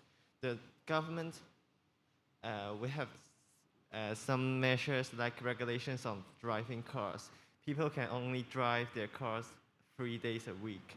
And apart from it, China is actively developing the market in electric car because the battery of electric car can recharge, and the electric car will not produce as much greenhouse gases as other traditional cars. And in 2021, the sales of electric vehicles in China reached 2.92 million, which has dominated half of the global market. So this is the end of the transport section. We will now move on to the next part. Yes, as we can see from the transport aspect of China, the emission with China in terms of the produced by the transport is pretty good. However, there are some flaws that China have with their emissions, such as with the manufacturing industry. As we know, ever since the Chinese Civil War, China has been developing their manufacturing industry with such as iron and steel works for quite a long time. For example, they start from northeast of China and then it slowly moved coastal and now more inland. And with reform and opening up, their development has surely has been sped up even more to the point where legislation hasn't really caught up with it. And this led to a problem where a lot of the manufacturing industry, manufacturing plants, factories, don't really have much regulation with its emissions and pollutions. This really caused some serious emissions with China's manufacturing industry. And despite some people may say that with policies such as emptying the cage and let the right bird in, where they move their more polluting and emission-heavy industry more inland to mitigate this problem, but it did not solve the issue fundamentally. And so from this, we can see that the emission problem is still fairly serious in China in terms of its industrial aspects, yes. And then next, we also have going to talk about the social aspect of in relation with emission by Sam. To successfully reach carbon neutrality in 2060, we have to take the social implications and governance coordination into consideration as well. Well, talk about addressing the problem of carbon emissions. Societal participation is definitely one of the key factors to achieving the goal. For example, as mentioned by the honorable guest earlier, food waste is considerably the major contributor to the carbon emissions. In order to cut down on it, residents are who affects the outcome of the policies the most. The awareness must be raised to avoid illegal disposal and to facilitate better dealing of food waste. And what's more is that minimizing the unfair impacts derived by the policies and maximizing the ecological benefits to us are as important as well. And now I'll pass the time to Owen to talk about the implication, to talk about the nuclear aspect. Next, we are going to have Owen to explore one of the options for possible solutions to the emission problem we have mentioned. Yeah, Owen. Yeah, so for the alternate energy power resources, we think that nuclear power is a very good option because it basically has no carbon emission that is already better than fossil fuel. And the technological transfer between countries can allow us to obtain a more developed technology and extraction method to lower the cost of using nuclear power. China has maintained a quite good record for a long time for using nuclear power without any leakage or accidents. So it's definitely concluded that nuclear power is safe, and the stable energy allow nuclear power to become a reliable energy substituents to allow us to find a more renewable energy.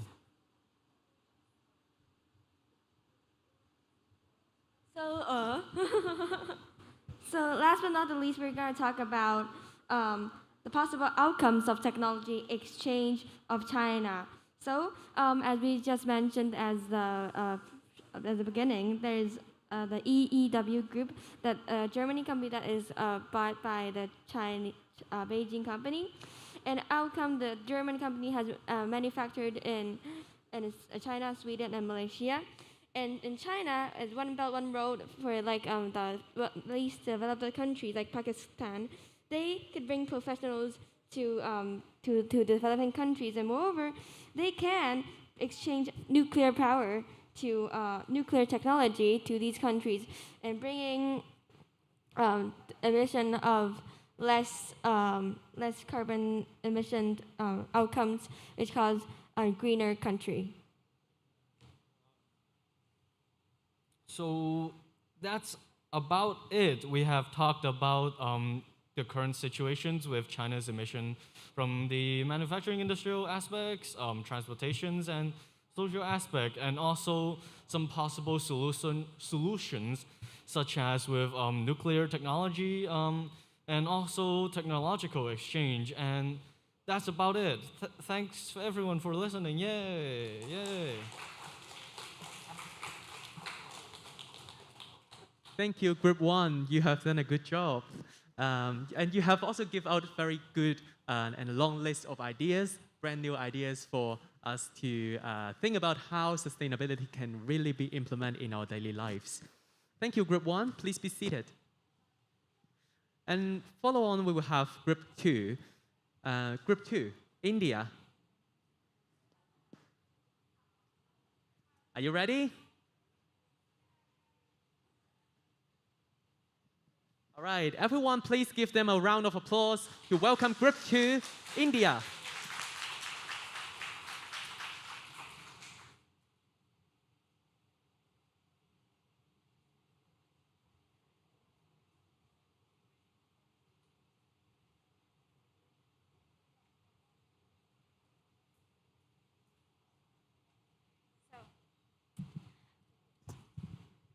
Oh, hi, hello. So we are Group 2, and we are doing India today. So I am Ashley. My group members are Andrea and Samra.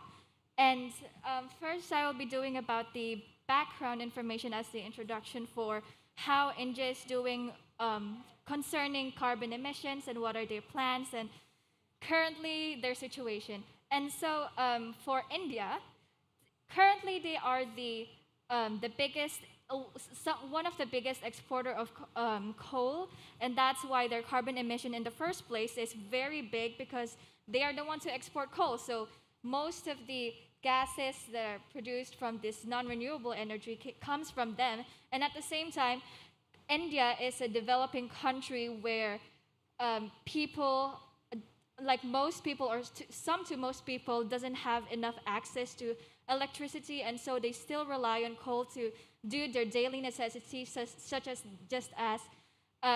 cooking and other things that relies on the daily things that a citizen need, and that's why India takes a lot of carbon emissions. And at the same time, there is also not enough funding in India for them to be able to actually afford a lot of renewable energies that can help them remove these carbon emissions. And at the same time, there's and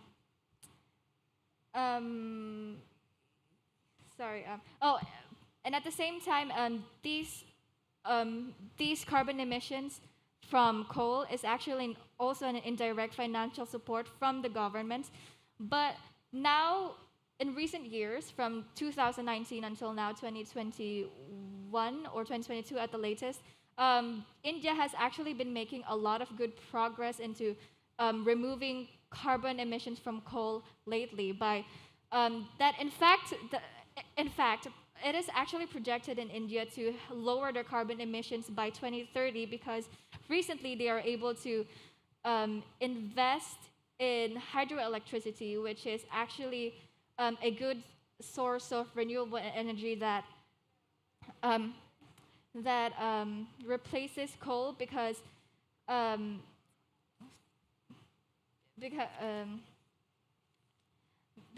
India with their hydroelectricity, they are able to take out like around 630 gigawatts. gigawatts, which is actually just 1 gigawatt, is it can maintain like at least like 1,000 homes already. And because of this, there is not much need in coal. And at the same time, they are able to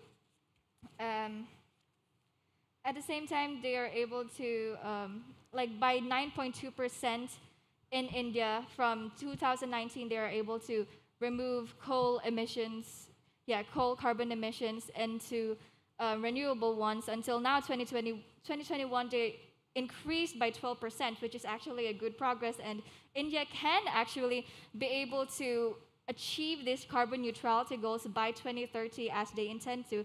But at the same time, talking about India's background being a developing country, it is a very slow process.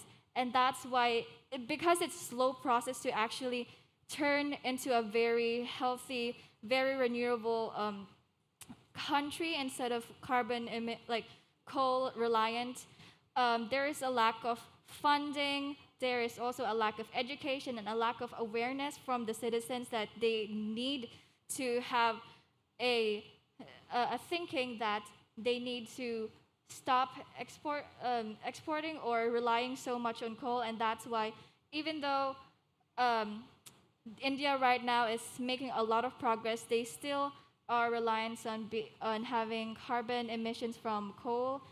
And yeah, my group members here, Andrea and Samra, will talk more about how these problems can have solutions for India, like for funding, education, and the awareness. And yeah, that's all for my introduction. So please, Andrea.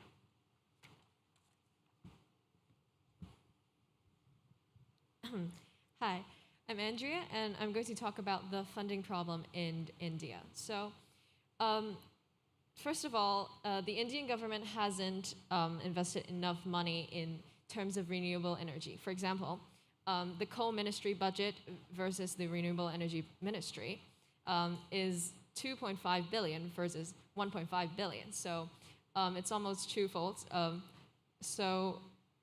This shows that the Indian government doesn't place enough importance onto investing in renewable energy, and the funding is not enough for India to create big changes in terms of coal transition and renewable energy.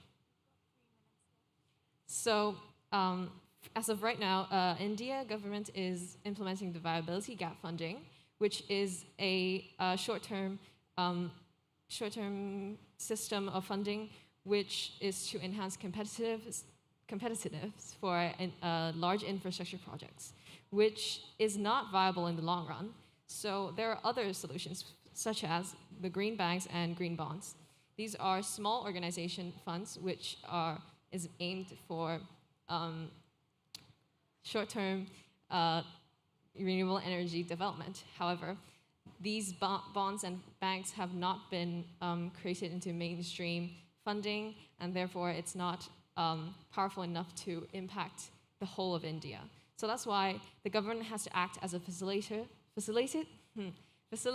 and a monitor to funding and to use more innovative policy mechanisms. Thank you. So I'm going to hand over to Samra. Hi everybody, my name is Samra, and I'd just like to quickly go over the education problem in India.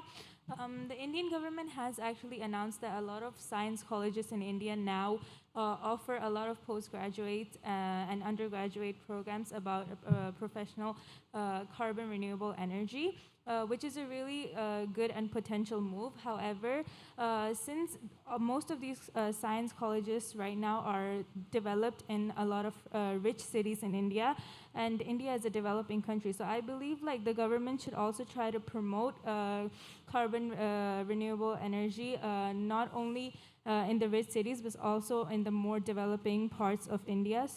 Because a lot of coal, like 70% of the Indian population uses coal, and we know that India is below the poverty line as of right now.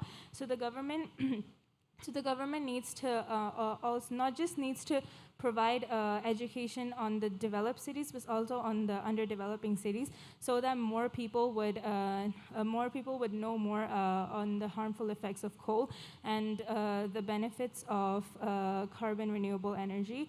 Hence, I believe that So this is why I believe that the government should act out more. And if they do provide this solution, this is actually going to be really beneficial and really hopeful of India's future.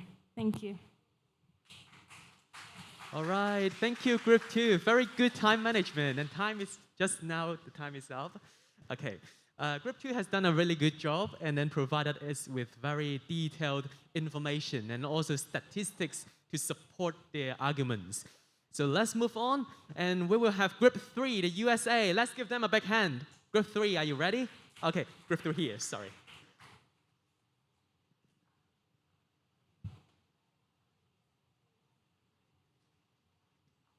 All right, Group 3, the floor is yours.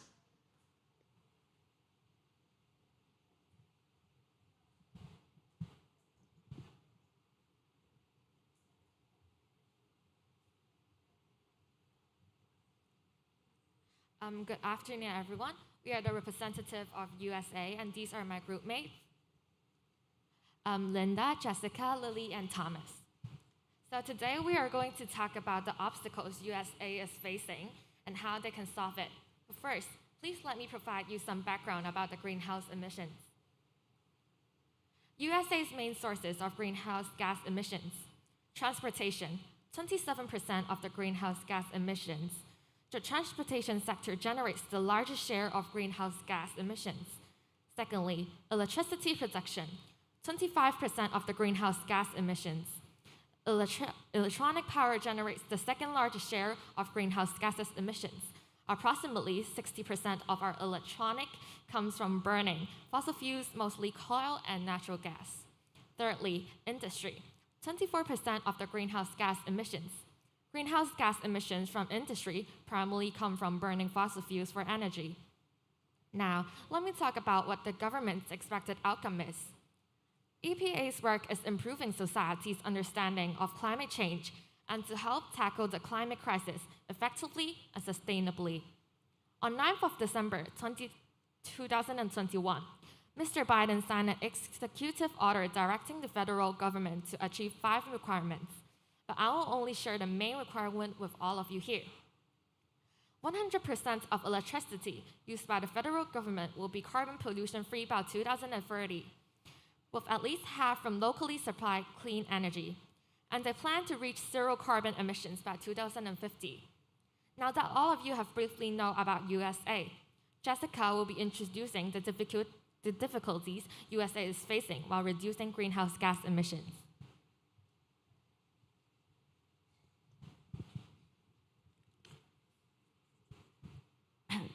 Yes, and if the USA need to achieve the carbon neutrality and the possible ways to further develop sustainable development from the perspective of designed countries, the USA need to face some problems. And the first of all is the American residents don't know how the greenhouse gases or the global warming will damage their lives. They think it's not a big problem with them, and this will not affect their life. And the greenhouse gas problem and the global warming it's a long-term damage and to their next generation. And other difficulties is it's hard to cover all stages in USA. The different state government, culture, or legal regulations, it's that the decrease be difficult to comprehensive realization. And also, in the process of transition, government also necessary to upgrade the process and equipment to improve the energy efficiency and reduce existing emissions. In addition, the production process The initiative to capture carbon dioxide, reduce emission in the air is also one of effective means. And so the government needs to invest a lot of capture and resources to achieve the carbon neutrality. Thank you.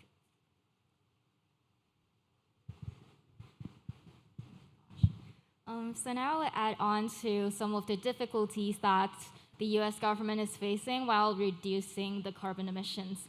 So there will be conflicts between stakeholders. I'll first start off by the US government stance. So for Donald Trump, his stance is that there is actually no, there's no climate change happening. Everything is just fake. So he even left the Paris Climate Agreement. So that is a huge impact on the US carbon reduction policies. And I also want to mention the general public opinions about climate change. They hold this viewpoint of NIMBY, which is not in my backyard kind of viewpoint. They think that even though maybe the climate is warming up, they don't think it's urgent, and they don't think it will affect them in a short run. So these are two of the stakeholders. The last one, that will be the business sectors. Even though the government has been implementing policies to reduce the carbon emissions by using the Environmental Protection Act, however, the businesses may not follow because they will reduce their profit. If they would have to transmit their original power plants powered by fossil fuels to newer energies, that will be more investment, and they will also have to invest in more advanced technologies. So these are the three stakeholders that they're in conflict with, and later on my fellows will tell you some of the solutions, how the US government will solve these problems.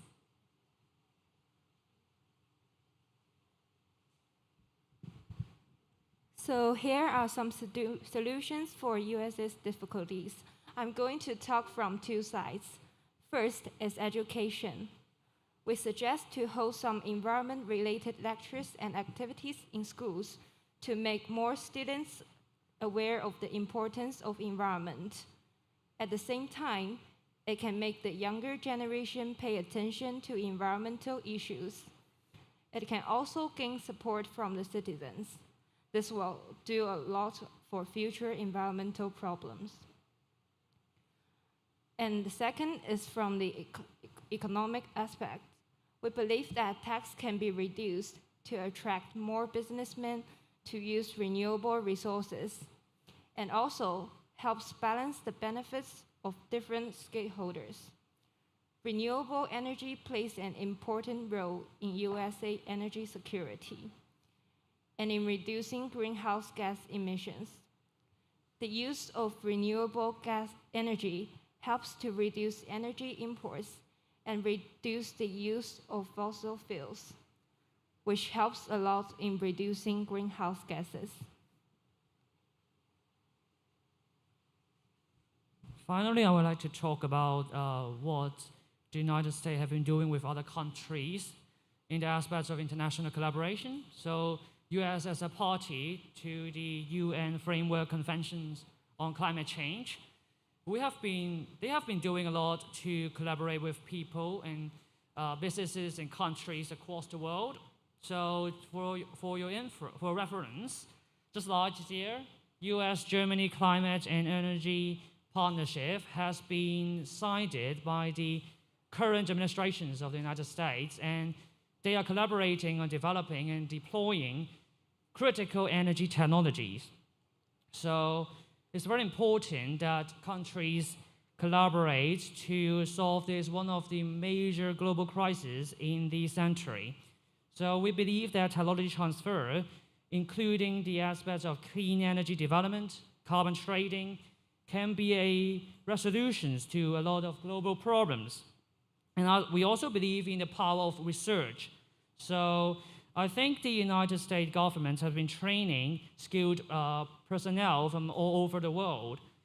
And they also like to provide capacity building support to other countries so that not only do other countries receive important technologies, they also receive the personnel training so that they can apply these kinds of technologies to their countries. So I would like to conclude our presentations with a quote from the US President Joe Biden.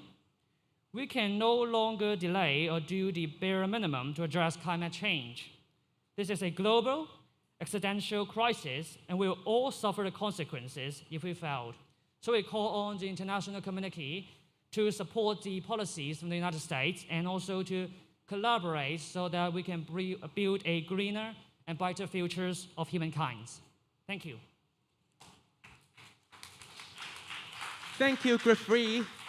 Very nice presentation with a very nice quote and also powerful conclusion.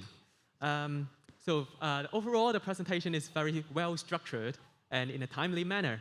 And then next all, we will have Group 4, the United Kingdoms. Please give them a big hand and welcome Group 4. The floor is yours.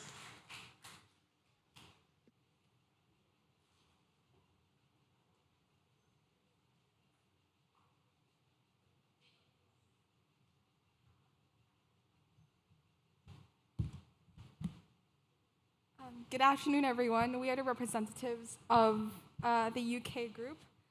As everyone knows, the UK doesn't really have a really great reputation in terms of working with countries in the past, such as colonization. And in the recent IPCC report of climate change, colonization is the first time that it's addressed in the report.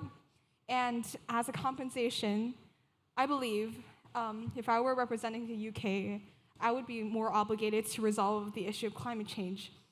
In terms of greenhouse gas emissions, 58.5% are fossil fuels, primarily gas and oil.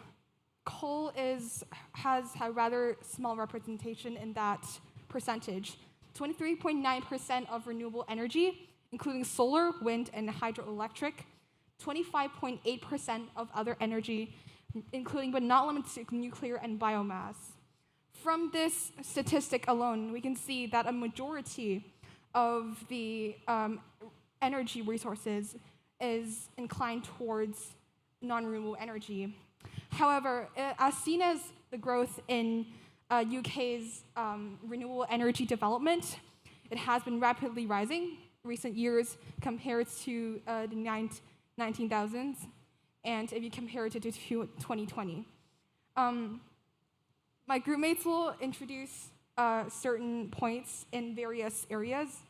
So according to our research, we have found that the UK has been funding this deal called the 10-point plan, including increasing the ambition in the following 10 areas: advancing offshore wind, driving the growth of low-carbon hydrogen, delivering new and advanced nuclear power, accelerating a shift to zero-carbon vehicles, green public transport, cycling and walking, jet zero and green ships, greener buildings, investing in carbon capture usage and storage, protecting our natural environment, and lastly, green finance and innovation.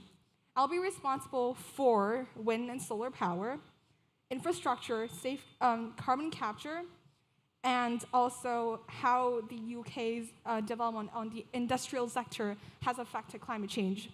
A lot of Western countries, especially including UK, they have overseas investments, and therefore a lot of their companies and industry buildings are built not like in areas that are not in the UK territory. Therefore, we believe that incentives for companies should be given by the government, including in sectors of economic and production, in order to meet their demands or their interests of attracting more customers. In addition, for the wind and solar power in the renewable energy sector, we believe that offshore wind, an increase of usage of offshore wind should be made use of. And carbon capture usage and storage could be used for energy. In terms of infrastructure, as I have just mentioned, rebuilding of green buildings is crucial in order to move towards a more sustainable lifestyle. And,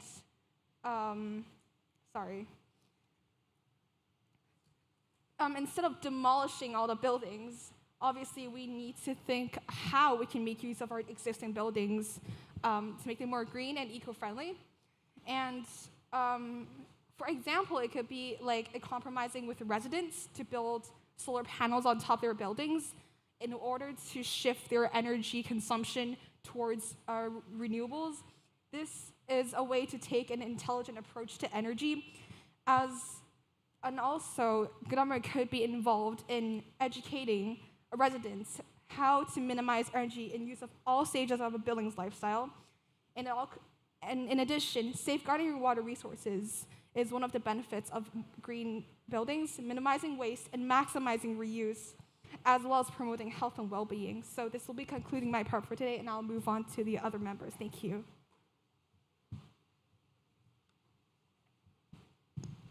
So I'm going to talk about the residential energy consumption of UK. So currently, UK consumes 41,895 cubic feet of natural gas per capita every year, which is basically equivalent to over 7 million metric tons of oil. And as we all know, natural gas is not sustainable. And so in the foreseeable future, it will be used up by the UK citizens. So to tackle this issue, the UK government has come up with, as Kate have mentioned, the 10 points plan, which I'm going to talk about 2 points. One is the advancing of offshore wind, and secondly is the introduction of new nuclear energy. So firstly, advancing offshore wind. So UK is an island country, and island country means that it is extremely windy. So seeing this, the UK government has increased its reliance on wind. It has gone from 5.90% in 2013 to 26.01% in 2022, which reflects the UK government's will to change the current energy consumption residentially. So secondly, it's new nuclear energy. What do we mean by new nuclear energy? It basically means nuclear energy, but it's safer to handle. It generates more energy per hour, and it produces less nuclear waste. So the UK government has the ability to handle nuclear energy safely since it is well developed. And basically, that so-called new nuclear energy can generate 3,260 megawatts per hour, which is almost double the amount of the current generation. So with these policies in place, the UK government strives for carbon neutrality before 2050. And moreover, talking about the funding of the UK government has funded 500 million to the Blue Planet Fund, which aims at eradicating carbon emission and the net production of greenhouse gases. So that concludes my presentation. That the UK government aims at providing a safer energy generation method, and that's we aim for carbon neutrality at 2050. So I'll pass on to my teammates for further elaboration. Thank you. Oh my gosh. Okay, so I'll continue on transport and also energy generation and pretty quick summary. So firstly, there's acceleration to shift to zero-emission vehicles, for example, hydrogen vehicles and also electricity vehicles, as well as promoting green transport, cycling, and walking in UK, as well as green shipping and jet zero. Basically, in aircraft and also shipping, we'll use more green and greener facilities, and we hope to have a growth in low-carbon hydrogen energy generation and have carbon capture as well as advancing offshore wind, which is basically increasing offshore wind power energy, hydroelectric energy from through offshore wind. Thank you. My teammate will elaborate on hydrogen.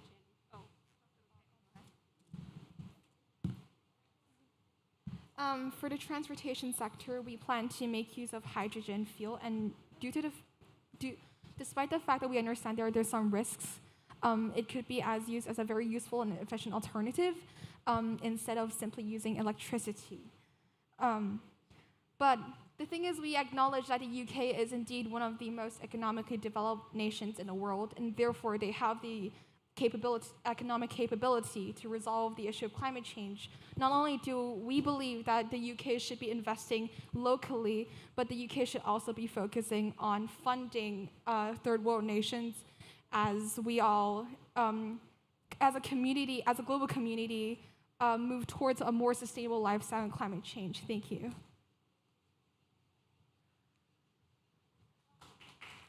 Well done, Group 4. Apart from the technological aspect, they also consider public health. And with no doubt, public health is one of the major issues that we have to consider when talking about sustainability. Next, we have Group 5, Sudan. Let's give them a big hand to welcome Group 5.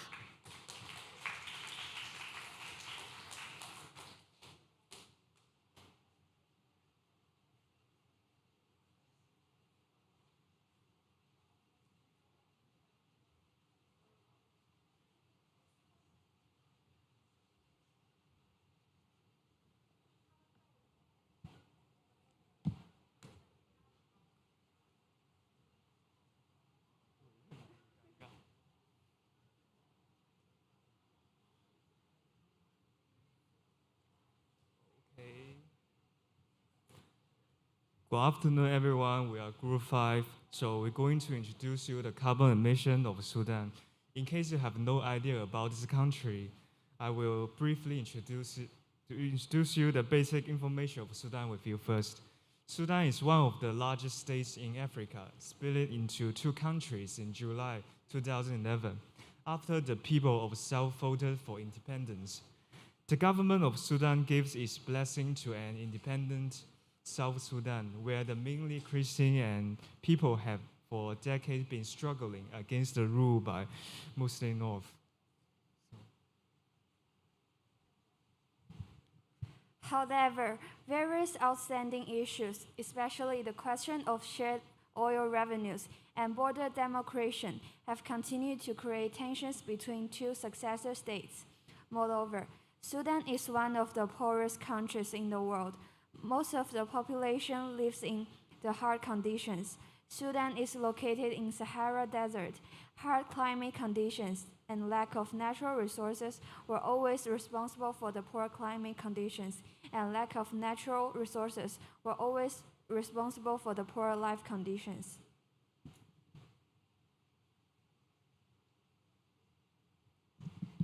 Sudan's CO2 emissions keep increasing, and 52% of CO2 emissions come from transportation.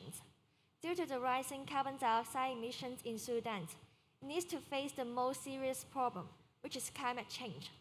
A study released by the United Nations Environment Programme in Nairobi on June 22 found out that the sharp deterioration of Sudan's climate environment in recent decades is one of the causes of unsustainability in the countries, and it's bringing out a lot of environmental issues. And there are some problems that we're facing. Firstly, land degradation and desertification. The rainfall in some areas of Sudan will further decrease in future, and the rainfall distribution will be more irregular, which can cause serious drought in Sudan. Secondly, devastating flooding. Record rains and flooding rivers over the past 3 years have flooded thousands of hectares of farmland. This has disrupted subsistence agriculture on which most communities depend, greatly exacerbating food insecurity. And that led to the third problem, food shortage. Affected by the climate change, It makes Sudan that its main industry is agriculture, faces crop failure and food shortage. UNHCR noted that such climate events will worsen in the future as extreme conditions become the norm. Globally, floods and droughts are becoming more frequent and severe. Developing countries like Sudan will emit very little carbon, are disproportionately affected. As for the Sudan's attitude and action that have done, Sudan has launched the first ever State of Environment and Outlook report for the Republic of Sudan under the theme of Environment for Peace and Sustainable Development. The report highlights the following needs, like shifting focus towards rural development and investment and away from urban-oriented development, helping to decrease the rural to urban migration. And the second one is that accelerating and intensifying climate change adaptation and resilient measures, and promoting proven technologies and improved agricultural extension services. And the third one is to establish a regulatory framework for the mining sector to encourage the use of the country's mineral resources and to promote environmentally friendly mining technologies. Some of the report's policy options include air pollution, water, biodiversity, and persistent issues. Sudan responds effectively to climate change and air pollution by adopting some policies, especially in the area of renewable energy.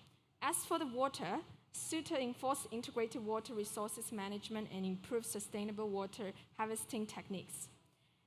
For the biodiversity, Sudan prioritized the conservation of biodiversity in development plans, and it should do so in full alignment with the existing national biodiversity strategy and action plan. In the end, for the persistent issue, Sudan recalibrate its existing policy to better address major persistent environmental problems like pesticides and waste and desertification.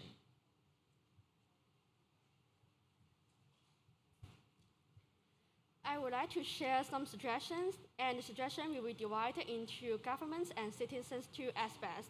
Different regions, countries, and cities have developed strategies to improve carbon removal and subscription actions to achieve carbon neutrality.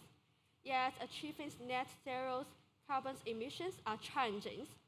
The governments need to reduce and phase out the fossil fuels, use more renewable energies, improve energy efficiencies, and highlights the importance of implementing these measures in cities to achieve carbon neutrality. Moreover, to achieve net zero carbon emissions and sustainable development, carbon removal and subtraction in terrestrial and marine ecosystems must be promoted. Besides, the governments can innovate systems and transform technologies, deepest reforms in energies and related fields, and form effective incentive and redress policies. For example, formulate relevant policies to control the total amount of fossil energies used by Sudanese enterprise. Also encourage and promote Sudanese enterprise to adopt low carbon production models and focus on improving energy utilization efficiencies, improvement renewable energies, alternative actions. Thank you.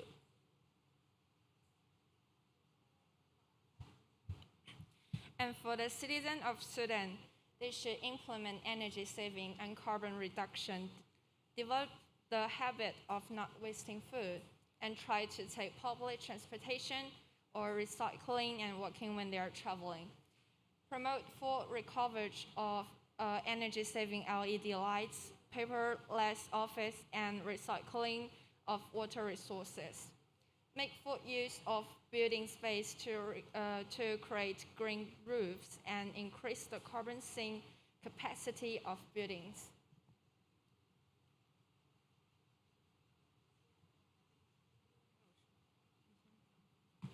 In short, carbon emission is now skyrocketing in Sudan, and it's due to transportation and industrialization, due to the international enterprise production line, and it caused food shortage, extreme climatic events such as desertification in Sudan. In the past few years, we have launched different policies like renewing energy and different resources. However, the lack of financial resource and public awareness caused the low effectiveness of our policies. Therefore, we urge the international cooperation can help to support our policies in financial ways or technology ways so that we can increase the feasibilities of our policies. In the end of our presentations, we also want to say that out of 135 countries pledging carbon neutralities, only 66 have put a target year on their policies, laws, or propositions. While the majority of the 66 nations could in theory be held accountable due to their goals being enshrined in laws or policies, it's still a long way to go to truly reach carbon neutrality, as our chart indicates. Therefore, carbon neutrality must be understood as a holistic concept, including developing technology to draw greenhouse gases from the atmosphere, furthering conservationist measures concerning important natural habitats, as well as reducing the overall output of carbon caused by industrialized production. And this is the end of our presentation. Thank you. Thank you, Group 5. As you have mentioned, the road to carbon neutrality is very long, but no road is long with good companion. Okay, very excellent presentation and with very well-structured paragraphs. Next, we have Group 6, Haiti. Okay, Group 6 here. Let's welcome Group 6, our last group of today's presentation.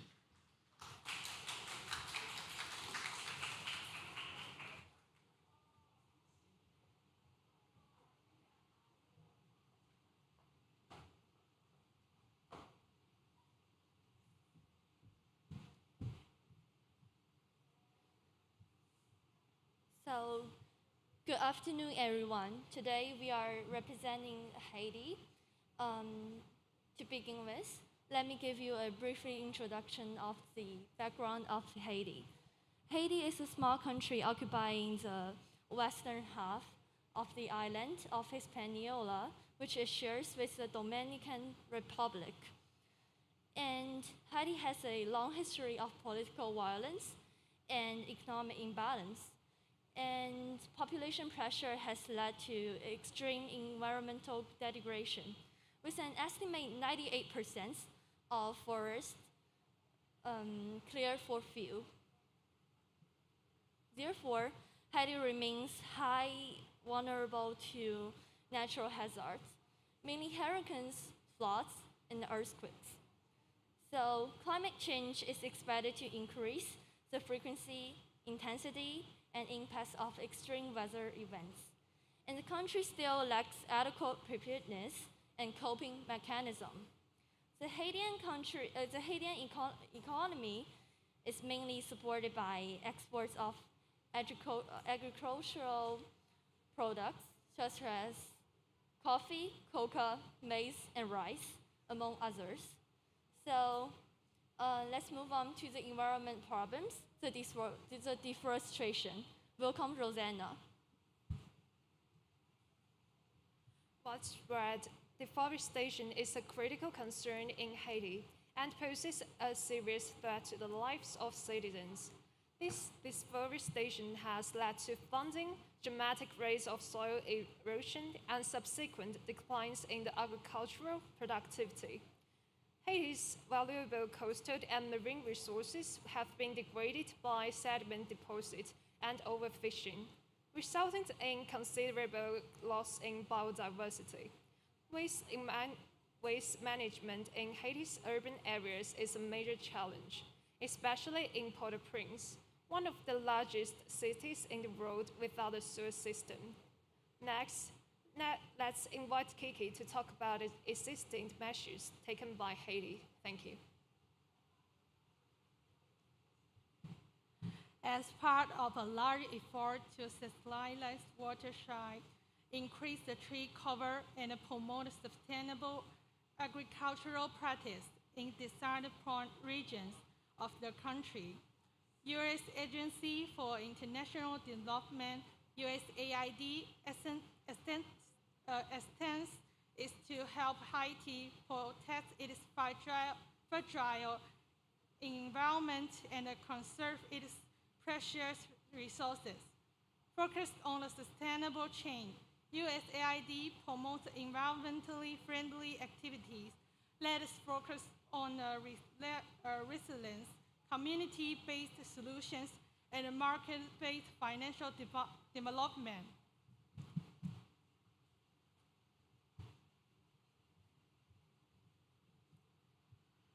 I'm going to talk about the national security issue of Haiti. The national security of Haiti is not well. The issue I think is the insecurity of Haiti to a terrorism or even a citizen.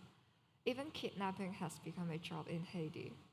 This directly contributes to the prevalence of crime. And crime issue is a serious issue in Haiti in which it is directly affecting to the tourism also. In fact, many police are corrupted. The criminals in Haiti are increasing, become more and more. And to talk about the solution of the national security of Haiti, let me pass the mic to Mafinda.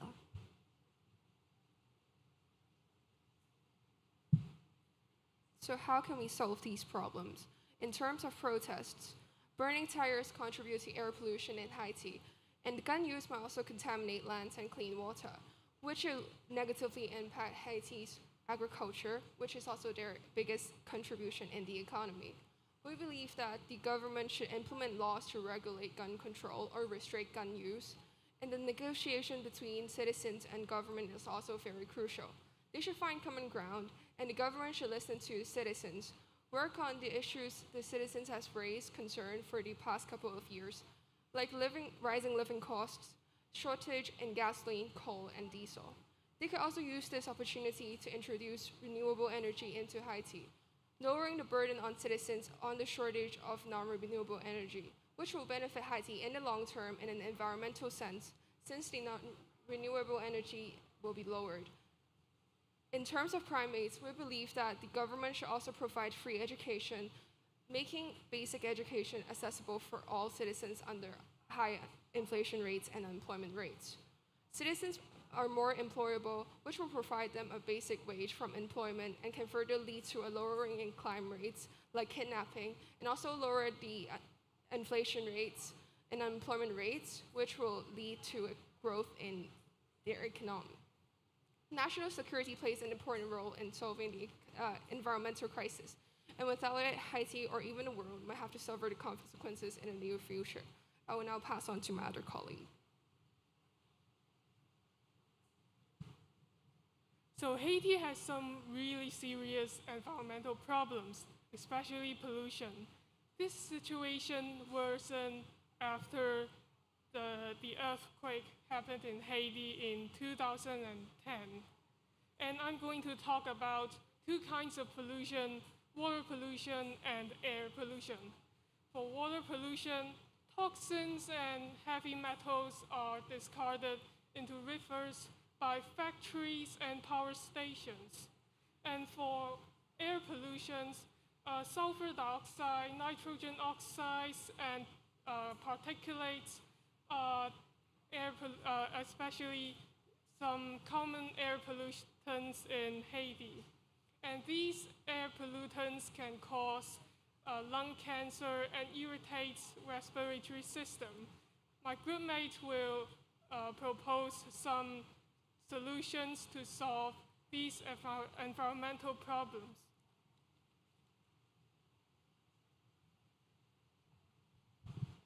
Okay, so I will talk about the international cooperation as a solution which responds to health problem. So actually, United States works closely with Haiti, and Haiti is a member of an international organization, which is Caribbean Community. So they may cooperate and interflow with each other. So in the perspective of the government, we can seek help from the USA, which US may provide some funds and support to cope with the health problem. So all we know that USA is a more developed country, so it has a well-established technology network. Some advanced medical machines may tackle those serious health-related problems. So let us talk about the next.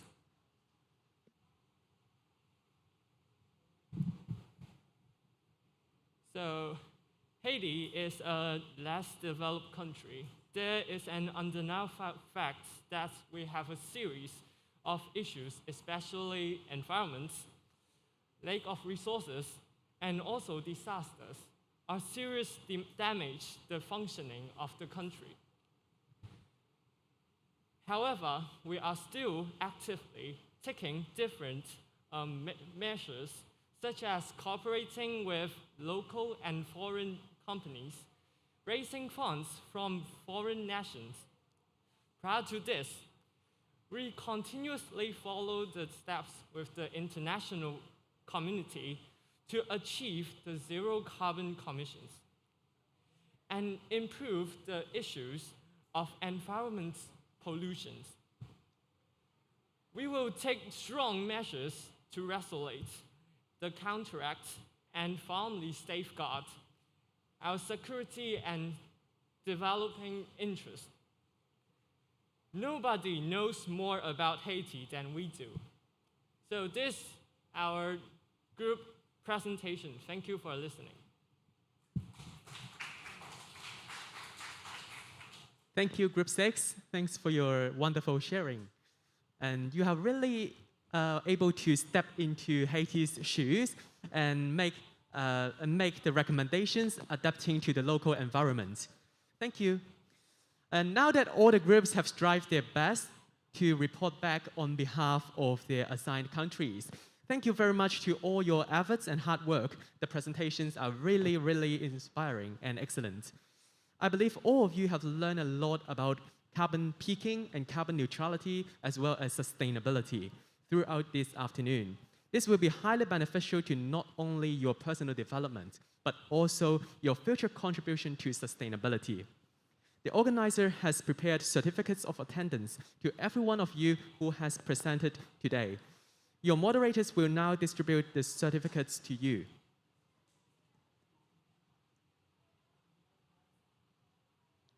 This year, we have over 50 participants from different local and international schools. On behalf of the organizing committees, we are very delighted to have all of you today, and thanks for coming. You showed the courage to overcome upcoming challenges. More importantly, we observed your sense of responsibility as global citizens to dedicate yourself to our future. We hope that all the participants have benefited from the forum today and will carry on and carry out practical actions to make contributions to our carbon neutrality target. This is the end of the Hong Kong Model United Nations Environment Forum 2022. Thanks for coming and have a pleasant day. Thank you.